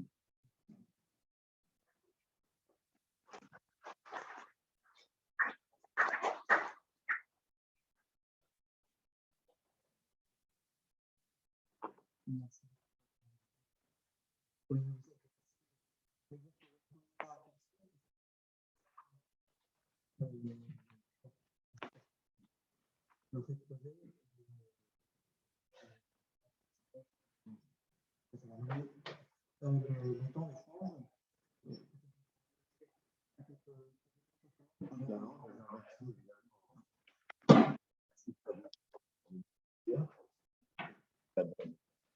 Pas seulement un résumé, c'est vraiment une présentation très approfondie. Nous avons été l'un et l'autre, mais lui plus que moi encore, très influencé par Alphonse Dupron, mais auquel, évidemment, qui a été un pionnier dans ce domaine. Mais quand il s'intéressait à ça il y a 50 ans, peu de gens l'ont suivi. Il y a un nom qui est aussi intéressant, enfin qu'il faut aussi retenir, mais il est beaucoup moins connu. C'est un ethnologue qui est mort d'ailleurs récemment, il s'appelle Alban Bessa, B-E-N-S-A, qui est d'autant plus inconnu enfin connu, peu connu, qu'il travaillait sur, à Madagascar, mais sur la Nouvelle-Calédonie. Voilà. Il avait complètement changé d'orientation, mais il avait commencé par publier une thèse d'ethnologie, d'anthropologie, sur le culte des saints dans le Perche. Donc, vous voyez, il est passé du Perche à la Nouvelle-Calédonie, ce n'est pas le même monde, et il n'est plus jamais revenu là-dessus. Mais sa thèse est absolument remarquable, et elle concerne l'époque moderne, mais enfin, il remonte souvent jusqu'au début du XVIe siècle, quand il a des sources. Voilà. Le problème, on l'a dit, Julia et moi, c'est la difficulté de trouver des sources, surtout pour les sanctuaires modernes. Modernes, les sanctuaires locaux. Les sanctuaires locaux sont très mal documentés parce que ils n'ont pas eu un grand rayonnement, donc on n'a pas de récit de pèlerinage ou exceptionnellement, on n'a pas toujours des recueils de miracles. Voilà, donc on sait qu'ils ont existé, on sait qu'ils ont été nombreux, ils avaient en général, mais pas toujours, une fonction thérapeutique. Dans aussi une étude intéressante, celle de Guéraud, sur le culte des saints en Bourgogne, enfin les sanctuaires bourguignons, où il montre dans chaque village de la région enfin, autour de Chalon-sur-Saône, hein, pratiquement il y avait des sanctuaires disponibles un peu pour toutes les maladies, y compris celles des animaux, dans un rayon de 30 km. Donc, on pouvait faire à pied en une journée ou en 2 jours le voyage au sanctuaire et retour quand on avait une maladie précise, et chaque intercesseur était spécialisé, chaque sanctuaire, dans un type de maladie. Voilà. Donc tout cela est passionnant, mais malheureusement nous échappe dans une large mesure.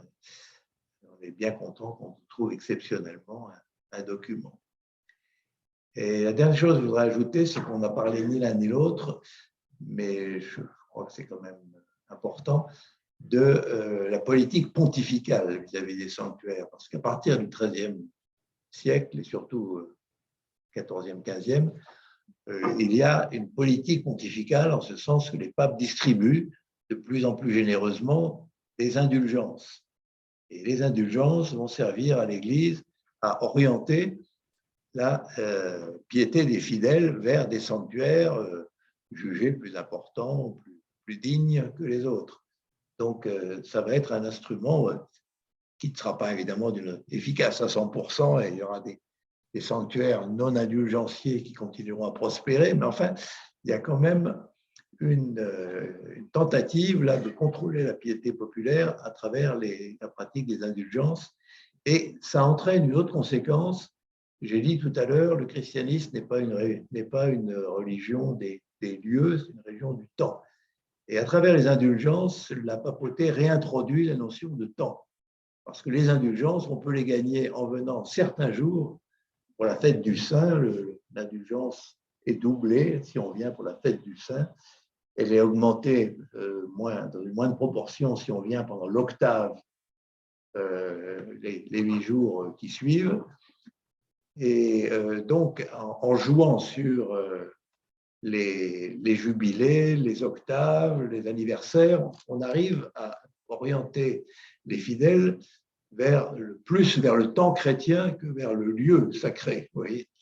Donc, je pense que là, il y a pour employer une expression contemporaine, une récupération en douceur par l'intermédiaire des indulgences qui a été très importante et qui s'est accentuée encore plus, j'imagine, à l'époque moderne. Voilà, donc c'était quelques remarques suggérées. Excellent exposé de Dominique Julien, que je remercie encore.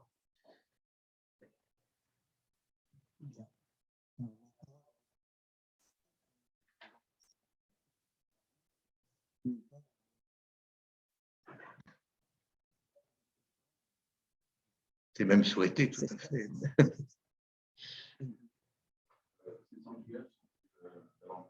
Plus nombreux dans certaines régions de France que dans d'autres. Alors c'est vrai qu'il y a des disparités régionales. Tout le monde sait qu'en Bretagne, il y a des centaines de sanctuaires et peut-être même des milliers. On vient même d'ouvrir il y a quelques années une vallée des saints bretons, côté de, comment ça s'appelle, dans le plein milieu de la Bretagne intérieure, près de Carhaix. Voilà. Il y a une vallée des saints avec des centaines de statues.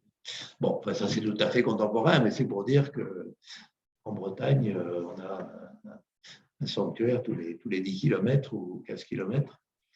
Et d'autres régions, comme disons le bassin parisien, pour employer une expression géographique, où il y en a moins, ça veut pas dire qu'il n'y en a pas, mais enfin, il y en a nettement moins. Alors, je pense que c'est lié aussi aux implantations religieuses, c'est-à-dire qu'il y a des régions où il y a beaucoup plus d'établissements ecclésiastiques, des ordres réguliers, qui est un maillage particulièrement dense, par exemple dans les régions alpines, avec les Chartreuses, avec les cisterciens, nombreux en Bourgogne. Voilà, donc il y a des zones, effectivement, qui sont plus denses que d'autres, mais il faut dire aussi, là, l'enquête menée par Catherine Vincent et son équipe sera très précieuse parce que sur la France, on n'est encore pas très au clair, de mesure où ces enquêtes n'ont pas été, les enquêtes Dupron n'ont pas toujours été exploitées et les recensements en cours ne sont pas terminés. Et il faudra faire des études comparatives. Voilà, donc c'est difficile, disons, de donner une explication à chaque fois, mais c'est certain qu'il y a des régions qui s'y prêtent plus que d'autres. Mais est-ce que ce sont des régions où la piété populaire est restée plus vivante que dans d'autres? Aujourd'hui, oui, mais si on prend le Moyen-Âge, la piété populaire, elle existait partout. Donc, je veux dire, ce n'est pas une discrimination. Ce n'est pas sur cette base qu'on peut établir une discrimination. Il y a aussi des questions de relief. Hein, je sais pas, une région comme le Jura, que je connais bien, puisque ma famille est originaire, voilà, il y a pratiquement très peu de sanctuaires en dehors de Saint-Claude, un grand sanctuaire au Moyen-Âge. Mais en dehors de cela, il n'y a pas grand-chose, parce que c'est une région peu peuplée, difficile à pénétrer. Voilà, il y a aussi des considérations géographiques et démographiques qui peuvent jouer. Mais...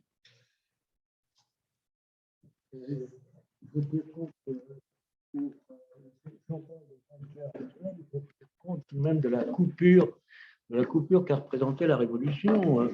André Gaucher parlait à l'instant de Saint-Claude. Le corps de Saint-Claude a été brûlé en catimini par le représentant du peuple qui était venu arracher le fanatisme. Pourquoi l'a-t-il fait en catimini dans une chambre avec cheminée? Tout simplement parce qu'il y avait une résistance extrêmement forte de la population à cette crémation, et qu'il ne pouvait à aucun moment le faire en public. Parce qu'en général, au moment de la destruction des reliques sous la Révolution, il y a une sorte de négociation qui se passe entre les autorités révolutionnaires ou les sociétés populaires et les fidèles. Par exemple, pour prendre un exemple, prenons l'exemple de Saint-Rémy à Reims, le corps de les autorités révolutionnaires veulent s'emparer du corps de Saint-Rémy et le brûler, et la foule s'y oppose, et l'autorité révolutionnaire décide une sorte d'entre-deux, c'est-à-dire que Saint-Rémy sera réinhumé. Et s'il y a réinhumation, il y a évidemment possibilité de résurrection des corps dès 1795, c'est-à-dire Saint-Rémy réapparaît dès 1795. Et là, il y a toute une analyse très forte à faire sur les résistances qui ont eu lieu face à l'autorité révolutionnaire, et le personnel des églises s'est chargé de garder les reliques souvent, et il y a eu beaucoup moins de destruction que l'historiographie cléricale de la fin du XIXe siècle a dit. Il y a bien sûr des destructions, Sainte Geneviève en étant l'exemple majeur, mais il y a aussi, par la résistance des fidèles, des personnels d'église, par exemple à Saint-Cernin de Toulouse, une protection qui a été faite sur les restes saints qui réapparaissent alors en pleine lumière, plutôt sous la Restauration. Et d'ailleurs, à ce moment-là, il y a une nouvelle phase d'authentification des reliques par l'autorité épiscopale.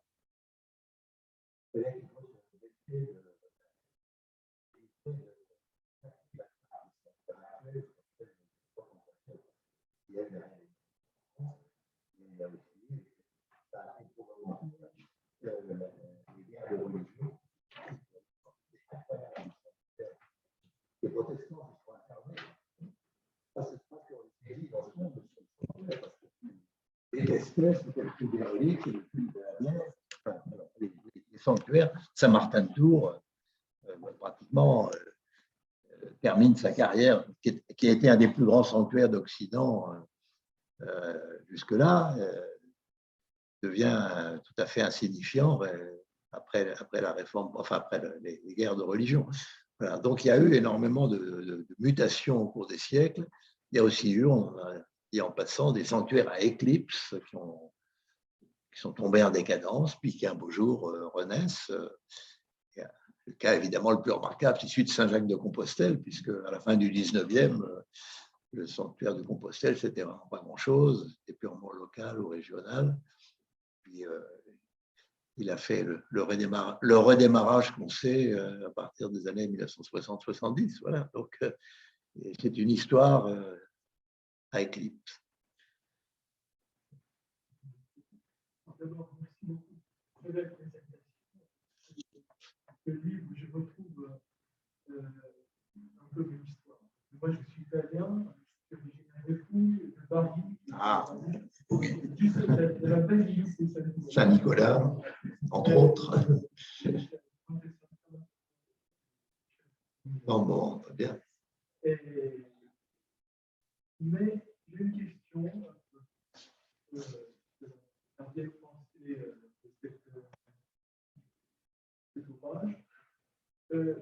Pour André Rocher, quelle évolution avez-vous remarqué au sujet du rapport de l'homme au sacré? Parce que chaque époque, il y a un rapport privilégié de manière particulière de vivre ce rapport au sacré.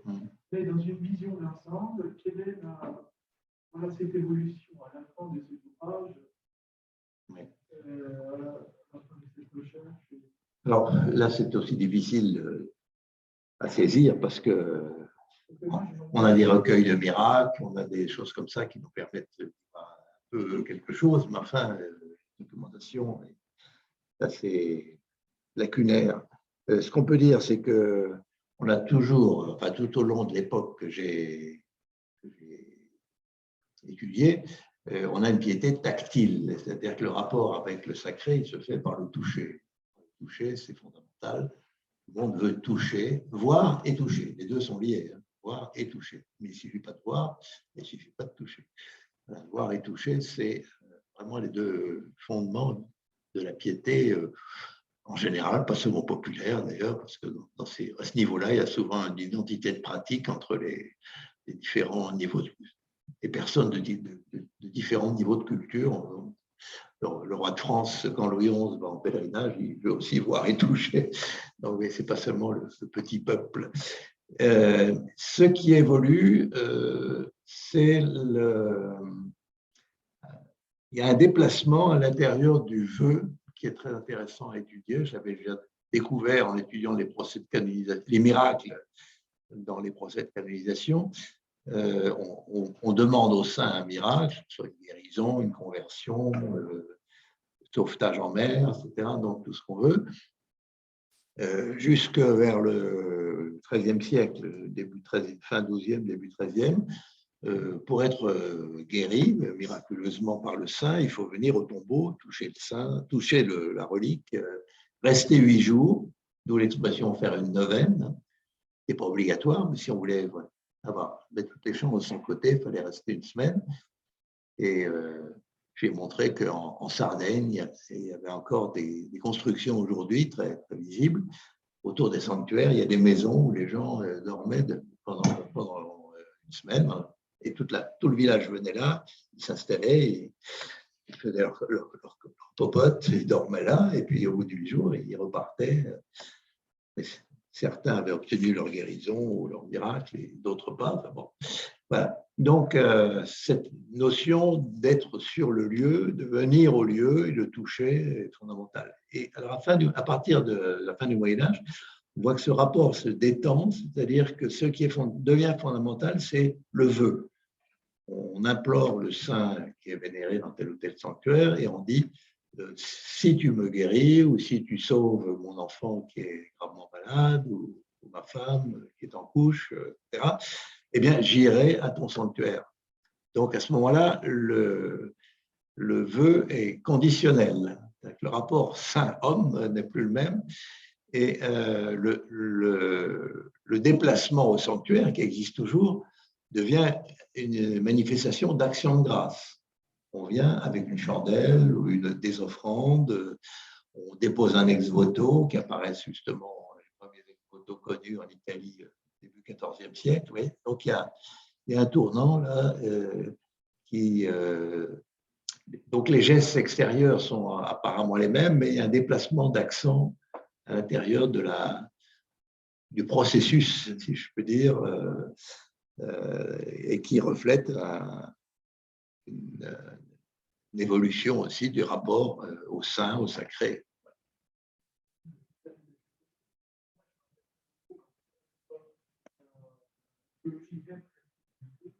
Oui. Donc, même surtout au niveau topologique sociale. Oui. Et moi, j'aimerais beaucoup la notion théologique, à la fois théologique et anthropologique de mémoire. Mémoire mémoriale. Oui. Donc, c'est pour ça que je demandé cette théorie. Là, je vois par exemple dans le tournant médiéval, je pense que c'est le tournant médiéval, le changement touché au feu. Oui. Et il y a quelque chose à changer. Le sanctuaire suppose qu'on fait mémoire. On fait mémoire soit d'un personnage extraordinaire, soit d'une apparition, soit d'un phénomène surnaturel. Oui, donc la notion de mémoire mais cette mémoire ensuite est construite, élaborée dans le cadre d'une légende de fondation. Légende de fondation, ce sont des documents très intéressants. Les légendes de fondation, elles sont très stéréotypées si on veut, mais quand même, il y a des éléments qu'on peut en retirer. J'ai analysé de façon assez précise la légende de fondation un grand sanctuaire d'Italie du Nord, près de Vicence, comment ça s'appelle? Bon, enfin, le nom m'échappe pour l'instant, je le retrouverai. Et là, on voit très bien la légende de fondation, parce que c'est un sanctuaire fondé par des laïcs. La Vierge apparaît à une femme qui va porter à manger à son mari qui travaille à la campagne, et lui dit il faut que les habitants de la ville de Vicence, Vicenza, me construisent un sanctuaire ici. Et à ce moment-là, il y avait une épidémie de peste, donc vous serez débarrassé de la peste. Alors elle va trouver. D'abord, elle n'y croit pas, puis la Vierge lui réapparaît, lui insiste. Donc elle finit par aller voir l'évêque. L'évêque l'envoie promener en disant que c'est une pauvre folle. Et à ce moment-là, elle va voir les représentants de la commune, et c'est la commune, donc les autorités publiques, qui vont prendre l'initiative, donc c'est quelque chose de purement laïque, de construire ce sanctuaire dans lequel ils vont faire venir des religieux de l'ordre de Sainte-Brigitte. Enfin, bon, donc tout ça se passe sans le soutien du clergé séculier, l'évêque qui voit ça plutôt d'un mauvais œil, puis à la fin, ils sont bien obligés de prendre leur parti de ce qui s'est construit devant eux. Et la légende de fondation, justement, a pour but de légitimer le fait que ce sanctuaire ne soit pas né de la volonté du clergé, mais de celle du peuple. Donc, il y a des mémoires concurrentes. Voilà.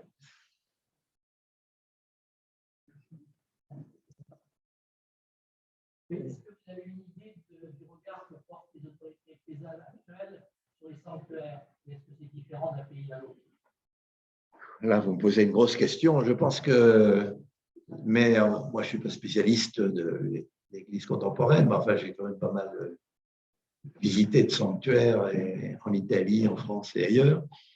Ce qui me frappe, c'est que c'est seulement tout récemment que l'Église catholique a pris conscience de l'importance des pèlerinages, des sanctuaires, et les a vraiment intégrés dans sa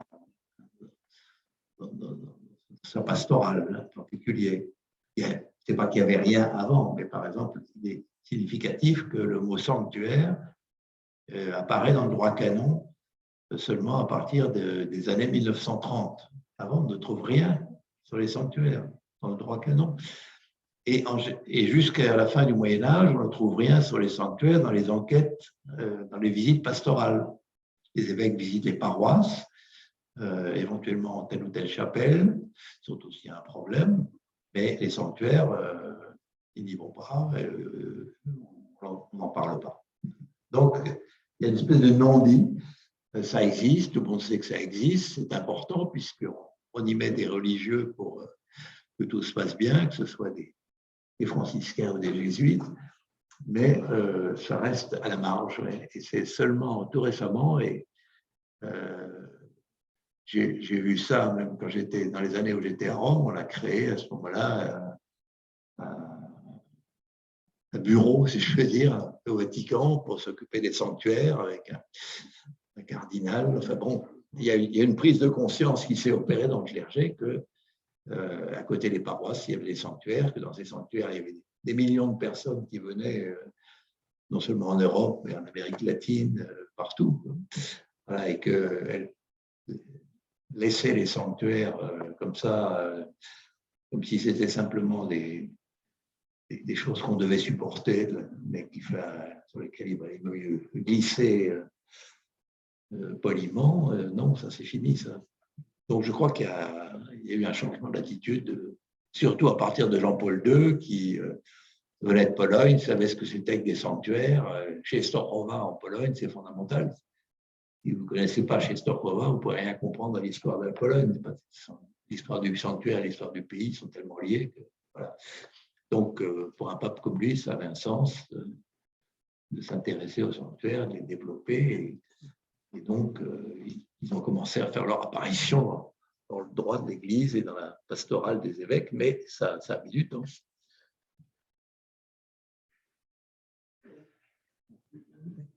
Manière de poser la même question.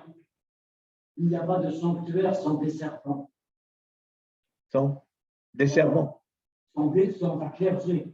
Oui, c'est ça. Alors, est-ce qu'on observe à cet égard, est-ce qu'il y a des lignes de force, des évolutions, ou est-ce qu'il y a, c'est uniquement en fonction des circonstances? On voit bien qu'il faut au départ, quand le culte va commencer, va démarrer, il va falloir qu'il soit animé d'une certaine façon pour accueillir, encadrer, célébrer, éventuellement donner les sacrements. Là, il y a plusieurs possibilités. On voit bien un prêtre local mobilisé, ça peut être aussi une congrégation. Est-ce qu'il arrive que ce soit des laïcs qui sont à l'initiative, en quelque sorte de sanctuaire, qui font venir une congrégation? Quelle est l'attitude de l'évêque? Est-ce qu'il y a une règle générale où on peut déterminer, disons, des schémas différents selon les cas? Des lignes de force. Très bien. Alors, bien sûr, la desserte est assurée par des moines dans les monastères, même si certains monastères n'ont jamais voulu devenir des sanctuaires pour être tranquilles, ne pas être dérangés dans leur vie religieuse. Et donc, même s'ils avaient des reliques précieuses ou des corps saints, ils n'ont rien fait pour que ça se développe. Enfin, en général, il y avait beaucoup de sanctuaires monastiques qui étaient évidemment desservis par les moines eux-mêmes. À partir de la fin du Moyen-Âge, on voit de plus en plus ces sanctuaires desservis par des ordres religieux, les franciscains, dans moindre mesure les dominicains, beaucoup moins, et à l'époque moderne, les jésuites, mais il y a aussi quantité de petits ordres religieux, moins connus, mais populaires, qui ont les hiéronymites, par exemple, en Espagne, qui ont quand même lancé le grand sanctuaire de la Guadalupe, et qui ensuite est passé au Mexique. Enfin, bon. Ce qui est intéressant, alors, comme vous disiez au début, tout sanctuaire suppose un desservant. Pas forcément. Parce que, enfin, moi j'ai vu beaucoup de cas, les petits sanctuaires, je ne parle pas de Saint-Jacques-de-Compostelle ou de Lorette, mais les petits sanctuaires sont souvent, en Italie par exemple, desservis. Enfin, c'est la commune d'abord qui est propriétaire, c'est le village, la commune qui décide qui va desservir le sanctuaire. Et en général, ils choisissent, quand on commence à avoir des documents, 14e, 15e, ils choisissent un tertiaire franciscain ou un ermite. C'est-à-dire quelqu'un qui est un homme religieux, mais qui n'est pas forcément un prêtre, même rarement un prêtre. Donc, on installe là un ermite ou un tertiaire qui vit tout seul à côté du sanctuaire et qui gère. Et alors, quand il y a des pèlerinages, en particulier le pèlerinage il faut qu'il y ait au moins un pèlerinage annuel pour qu'on puisse parler d'un sanctuaire. Donc, quand il y a le ou les pèlerinages, les pèlerins arrivent, c'est encore une fois un petit sanctuaire local, arrivent avec leur prêtre, le curé de la paroisse ou des religieux du couvent local. Voilà. Mais il n'y a pas toujours eu un desservant par sanctuaire. Mais alors, à la fin du Moyen-Âge, il y a un souci des autorités ecclésiastiques, justement, de mieux encadrer les sanctuaires et de mieux les contrôler. Alors, il y a toutes sortes de conflits, c'est très intéressant. Là-dessus, on a pas mal de documentation, justement, pour le XVe siècle, entre les communes italiennes, mais les villages, ils considèrent que le sanctuaire leur appartient, c'est eux qui l'ont construit, ou leurs ancêtres, et puis l'évêque qui veut essayer de le contrôler. Et alors, c'est des procès, c'est des bagarres. J'ai analysé un exemple aussi qui a été étudié il y a quelques années dans la région de Marseille. C'est aussi un sanctuaire qui est né autour d'un ermite et d'un franciscain. On ne sait pas s'il était religieux ou tertiaire, et qui reste la propriété contrôlée en tout cas par les autorités locales. Puis au 15e, comme le pèlerinage se développe, l'évêque d'Aix-en-Provence cherche à mettre la main dessus, nomme un curé. Ce curé n'est pas, enfin, desservant. Le desservant n'est pas agréé par la commune, donc on va en justice, on va jusqu'au roi. Voilà, donc ça n'allait pas de soi, vous voyez, ça n'allait pas de soi qu'il devait y avoir un prêtre par sanctuaire, et qui nommait ce prêtre? Bon, à l'époque moderne, je pense qu'il n'y a plus de problème, c'est l'évêque ou le supérieur religieux, mais au Moyen-Âge, ce n'est pas clair dans la mesure où beaucoup de sanctuaires étaient d'origine laïque, a été fondé par des laïcs.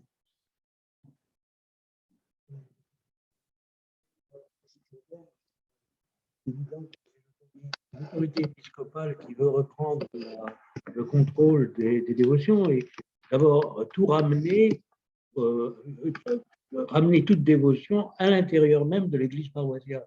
Donc les chapelles qui sont aux confins du finage du village sont mal vues par l'autorité épiscopale, et les visites pastorales manifestent justement ce souci de recentrer la dévotion à l'intérieur de l'édifice paroissial plutôt que dans les chapelles où les fidèles viennent honorer tel ou tel saint. Alors, il y a aussi l'autre politique épiscopale est de confier des sanctuaires à des congrégations. Très clairement, les oratoriens ou les lazaristes ont été invités à prendre en charge des sanctuaires qui avaient été soit endommagés par les guerres de religion et à en prendre la direction. Donc, il y a les deux politiques sont complémentaires.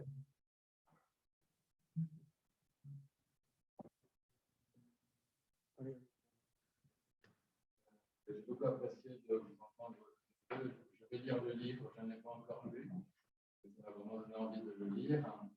Et peut-être que vous en parlez dans ce livre, mais j'aurais une question sur le sanctuaire de Notre-Dame de Liesse dans l'Aisne, parce qu'on y raconte une histoire que je n'avais jamais entendue ailleurs à propos. Enfin, on nous parle de l'islam, voilà, dans ce sanctuaire, et de la conversion que des chevaliers dans la croisade ont échappé miraculeusement. Est-ce qu'il y a d'autres lieux en France, ou en Italie, en Espagne, où on parle aussi de ça?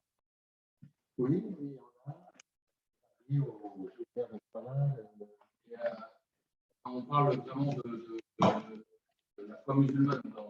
Oui, enfin, en tout cas, on parle des musulmans, peut-être pas de leur foi, mais enfin, on parle des Sarrasins.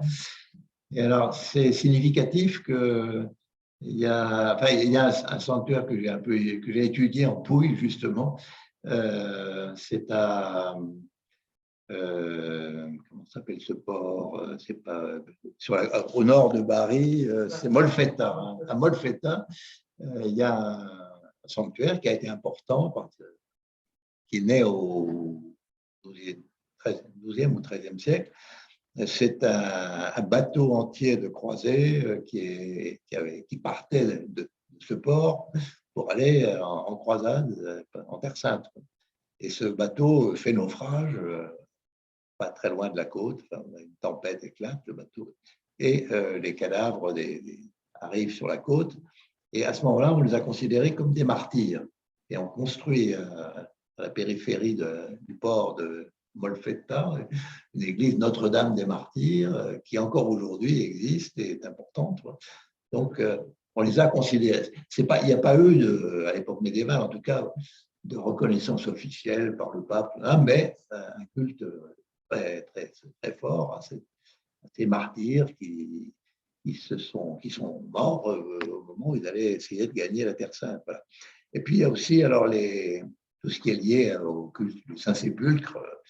On n'a pas eu le temps d'en parler, mais on a peine à imaginer l'importance de la dévotion au Saint-Sépulcre entre le XIe et le XVe siècle. Il se crée partout des églises qui sont souvent des églises rondes, à l'imitation de la rotonde de l'Anastasiste, la basilique de Jérusalem, de la basilique de la Résurrection. Et on en trouve partout. On en trouve dans des grandes villes, on en trouve dans des petits villages de campagne, souvent, pas toujours, hein, mais souvent en liaison avec des commanderies de Templiers. En Bretagne, il y en a quelques-unes dans les endroits où on ne s'attendrait pas du tout à en trouver. On se dit, qu'est-ce qu'ils sont venus faire là? C'était qu'il y avait une commanderie de Templiers à côté. Hein. Mais ce sont mais il n'y a pas que les Templiers, parce qu'on connaît un évêque allemand vers l'an 1000 qui envoie un clerc prendre les mesures du Saint-Sépulcre avec un mètre, enfin, ça ne s'appelait pas le mètre à l'époque, enfin, une mesure, il doit ramener en Allemagne les mesures exactes du Saint-Sépulcre, et on fabrique une église ayant non seulement le plan du Saint-Sépulcre, mais aussi les dimensions du Saint-Sépulcre. Il y a un véritable attachement viscéral au Saint-Sépulcre qui permet d'ailleurs de comprendre les croisades, parce que on oublie souvent que le succès quand même des croisades, le succès populaire, peut-être ça a attiré des masses de gens en Terre Sainte, est lié au fait que les chrétiens d'Occident considéraient que le Saint-Sépulcre était vraiment leur propriété, leur appartenait en propre. Et donc, ils estimaient tout à fait en droit être légitimes en le reprenant aux musulmans. Et ils n'avaient pas de problème de conscience à ce sujet. Mais la dévotion au Saint-Sépulcre a été quelque chose d'extraordinaire. Et encore à la fin du Moyen-Âge, vous avez un grand marchand génois établi à Bruges, qui s'appelle Adorno, et Adorno va en Terre Sainte, enfin il fait un long pèlerinage, et quand il revient, il construit un Saint-Sépulcre dans la bonne ville de Bruges, dans son église paroissiale. Voilà.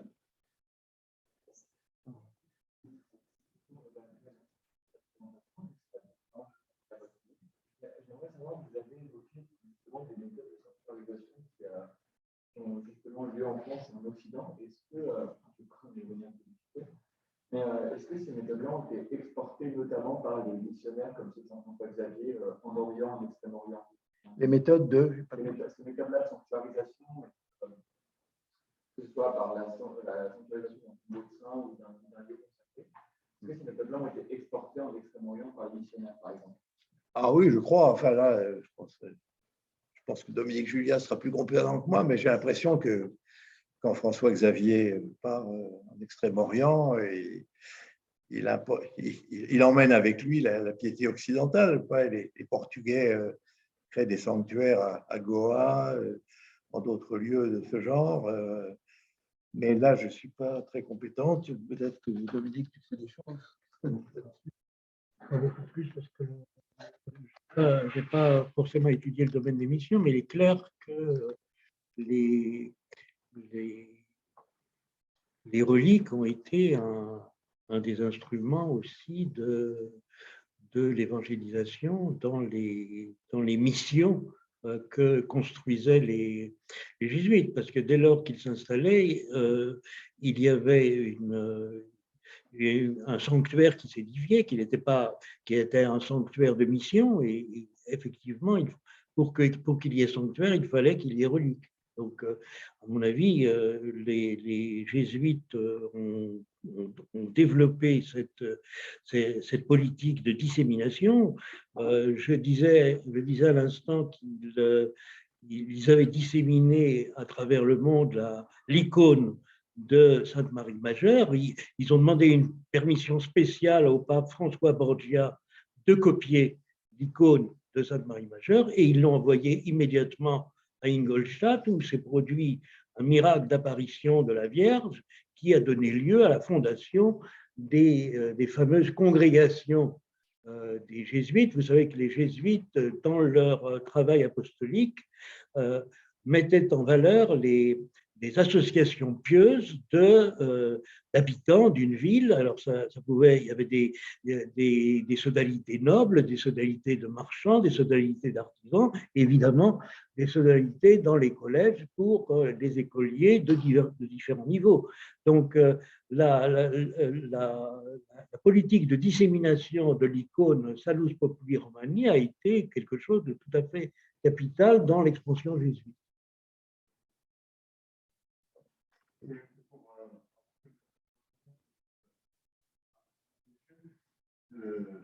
Un sanctuaire que les missionnaires européens découvrent en Inde, sur la côte orientale, la côte coromandelle, c'est le sanctuaire de Mediapur, où se trouve, d'après la tradition, le tombeau de l'apôtre saint Thomas, qui est toujours, d'après la tradition, a évangélisé l'Inde. Et un sanctuaire qui est un sanctuaire local, ce ne sont pas les missionnaires européens qui créent. Et justement un enjeu de pouvoir, évidemment, absolument certain que simplement vraiment aller jusque-là.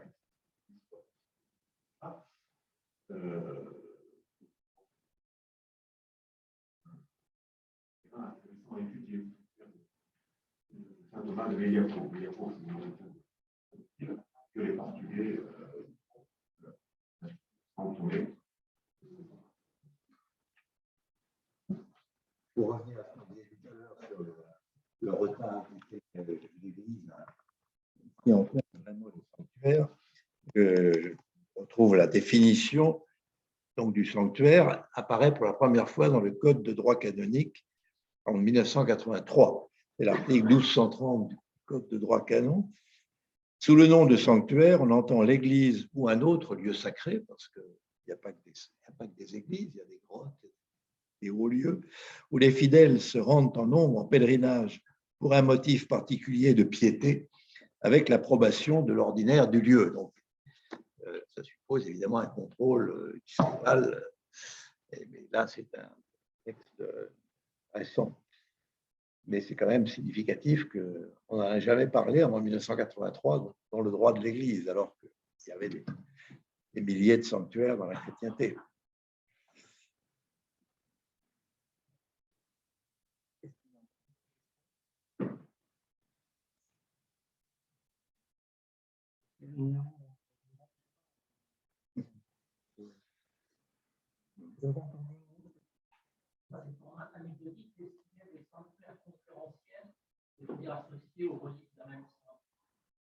Les sanctuaires concurrentiels. Ah ben oui, alors là, déjà au Moyen-Âge, un moine, Guibert de Nogent, avait attaqué certains aspects de la dévotion populaire, pas seulement populaire d'ailleurs, c'était plutôt les chanoines, du fait qu'il y avait 3 têtes de Saint Jean-Baptiste en France. Saint Jean-Baptiste, Saint Jean d'Angély, Saint Jean Arras, et je ne sais plus où était la 3e. Enfin, il y avait déjà, donc au XIIe siècle, au début XIIe, un moine tout à fait respectueux et orthodoxe qui dénonçait le fait qu'il y avait trois têtes. Alors Saint-Jacques, c'était pire encore, parce que bon, Compostelle prétend avoir évidemment le corps, et partir du 11e, 12e siècle, Saint-Cernin de Toulouse dit que Charlemagne, revenant d'Espagne, a ramené une partie du corps de Saint-Jacques et en a fait don à Saint-Cernin. Comme Saint-Cernin était en concurrence avec la cathédrale Saint-Étienne, à partir du 15e, les chanoines de Saint-Étienne disent que nous aussi, on a une tête de Saint-Jacques. Voilà, alors on pourrait multiplier les histoires de ce genre, il y en a énormément. Et évidemment, ça n'a pas échappé, disons, aux critiques du culte des saints, surtout à l'époque des guerres des religions. Alors, les positions étaient différentes selon les luthériens. Luther a tout à fait interdit les pèlerinages, les sanctuaires, tout ça était à ses yeux totalement inutile. Mais dans les pays luthériens, je crois pouvoir le dire, il n'y a pas eu d'iconoclasme protestant. Et j'ai été frappé encore il y a quelques années, je suis allé en Suède, et il y a un grand monastère à Vadstena qui est fondé par Sainte Brigitte de Suède au XIVe siècle, qui est encore en très bon état, et un magnifique édifice. Bien, vous entrez dans cette église luthérienne, vous avez l'impression d'entrer dans une église catholique, il y a des statues de Sainte Brigitte partout, même sur l'autel. Voilà, bon, c'est pour dire qu'il n'y a pas d'agressivité particulière chez les luthériens. Par contre, chez les calvinistes, là, c'est l'hostilité totale et le refus absolu de toute médiation, en particulier, justement, iconique entre Dieu et l'homme. Voilà. Vous avez bien montré que sur cette question de l'espace, que le christianisme n'est pas une religion de l'espace, en même temps, il y a une géographie des sanctuaires qui se met en place et une importance. Alors, on comprend en fonction du saint et du apostolique, mais au final de votre enquête, est-ce que vous pouvez dessiner une sorte d'axe fort de la géographie des sanctuaires et pourquoi tel sanctuaire va acquérir plus tard une dimension nationale ou internationale? Ce n'est pas toujours simple parce que, par exemple, nous sommes tous convaincus que Saint-Denis a été le grand sanctuaire national français, ce qui est vrai.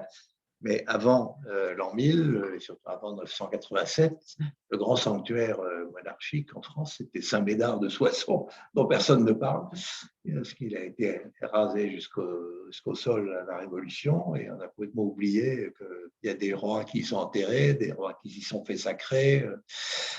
Louis le Débonnaire y a été emprisonné. Enfin bon, il y a toute une. Voilà, donc il y a des choses qui font qu'une fois qu'un sanctuaire s'est imposé, il efface le souvenir des autres. C'était le cas de Saint-Denis par rapport à Saint-Médard. Oui. Donc il y a des phénomènes de conjoncture. Pourquoi Saint-Denis l'a emporté? Parce que c'était l'abbaye des Capétiens et que les Capétiens se sont imposés par rapport à d'autres lignages possibles pour la royauté.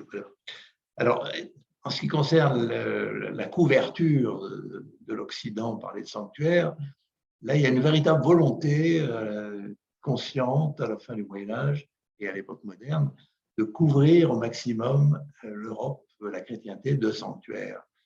Comme si on voulait, en quelque sorte, disséminer des anticipations de l'au-delà, ouais, des lieux saints, des lieux où on puisse entrer en contact avec le surnaturel.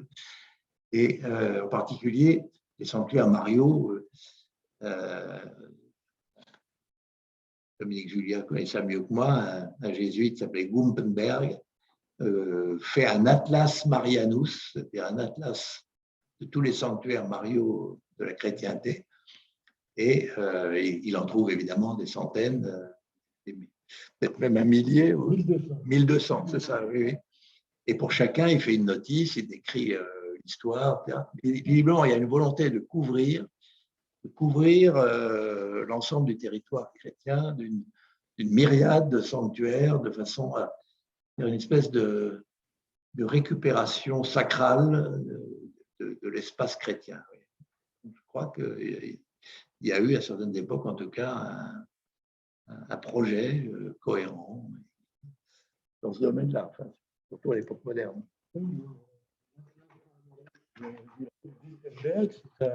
C'est une sorte d'encyclopédie, une science du surnaturel, c'est-à-dire qu'il décrit 1200, il a 270 collaborateurs qui sont pour la plupart membres de la Compagnie de Jésus, lui-même est bavarois de Munich, et il a correspondu avec l'ensemble de la compagnie. Donc les informations viennent de toute la compagnie.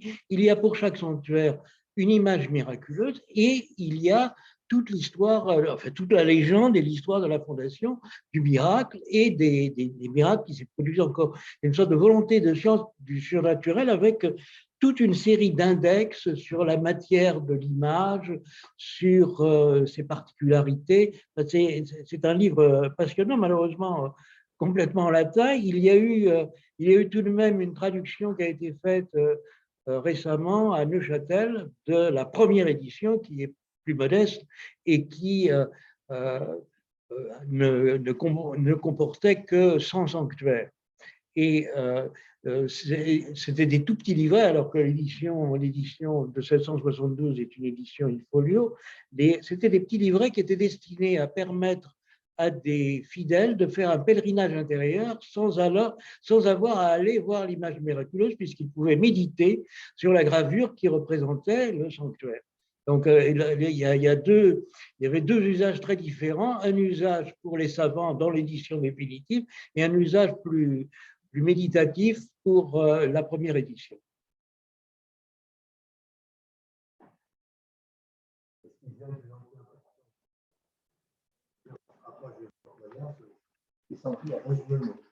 C'est-à-dire qu'une région s'identifie à un sanctuaire, l'Alsace à Saint-Odile, la Lorraine à Notre-Dame de Sion-Vaudémont, etc., etc. Donc, il y a dans chaque région un sanctuaire phare qui devient une espèce de référence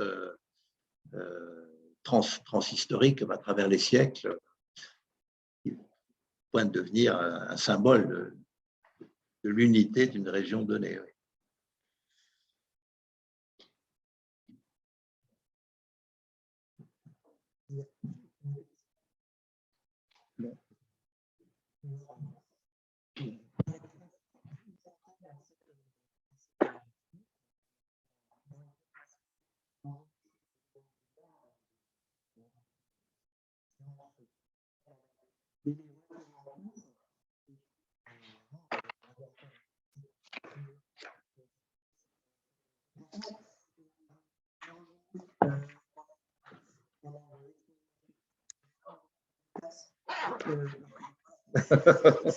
Vous n'étiez pas aperçu avant. Oui, oui. Alors,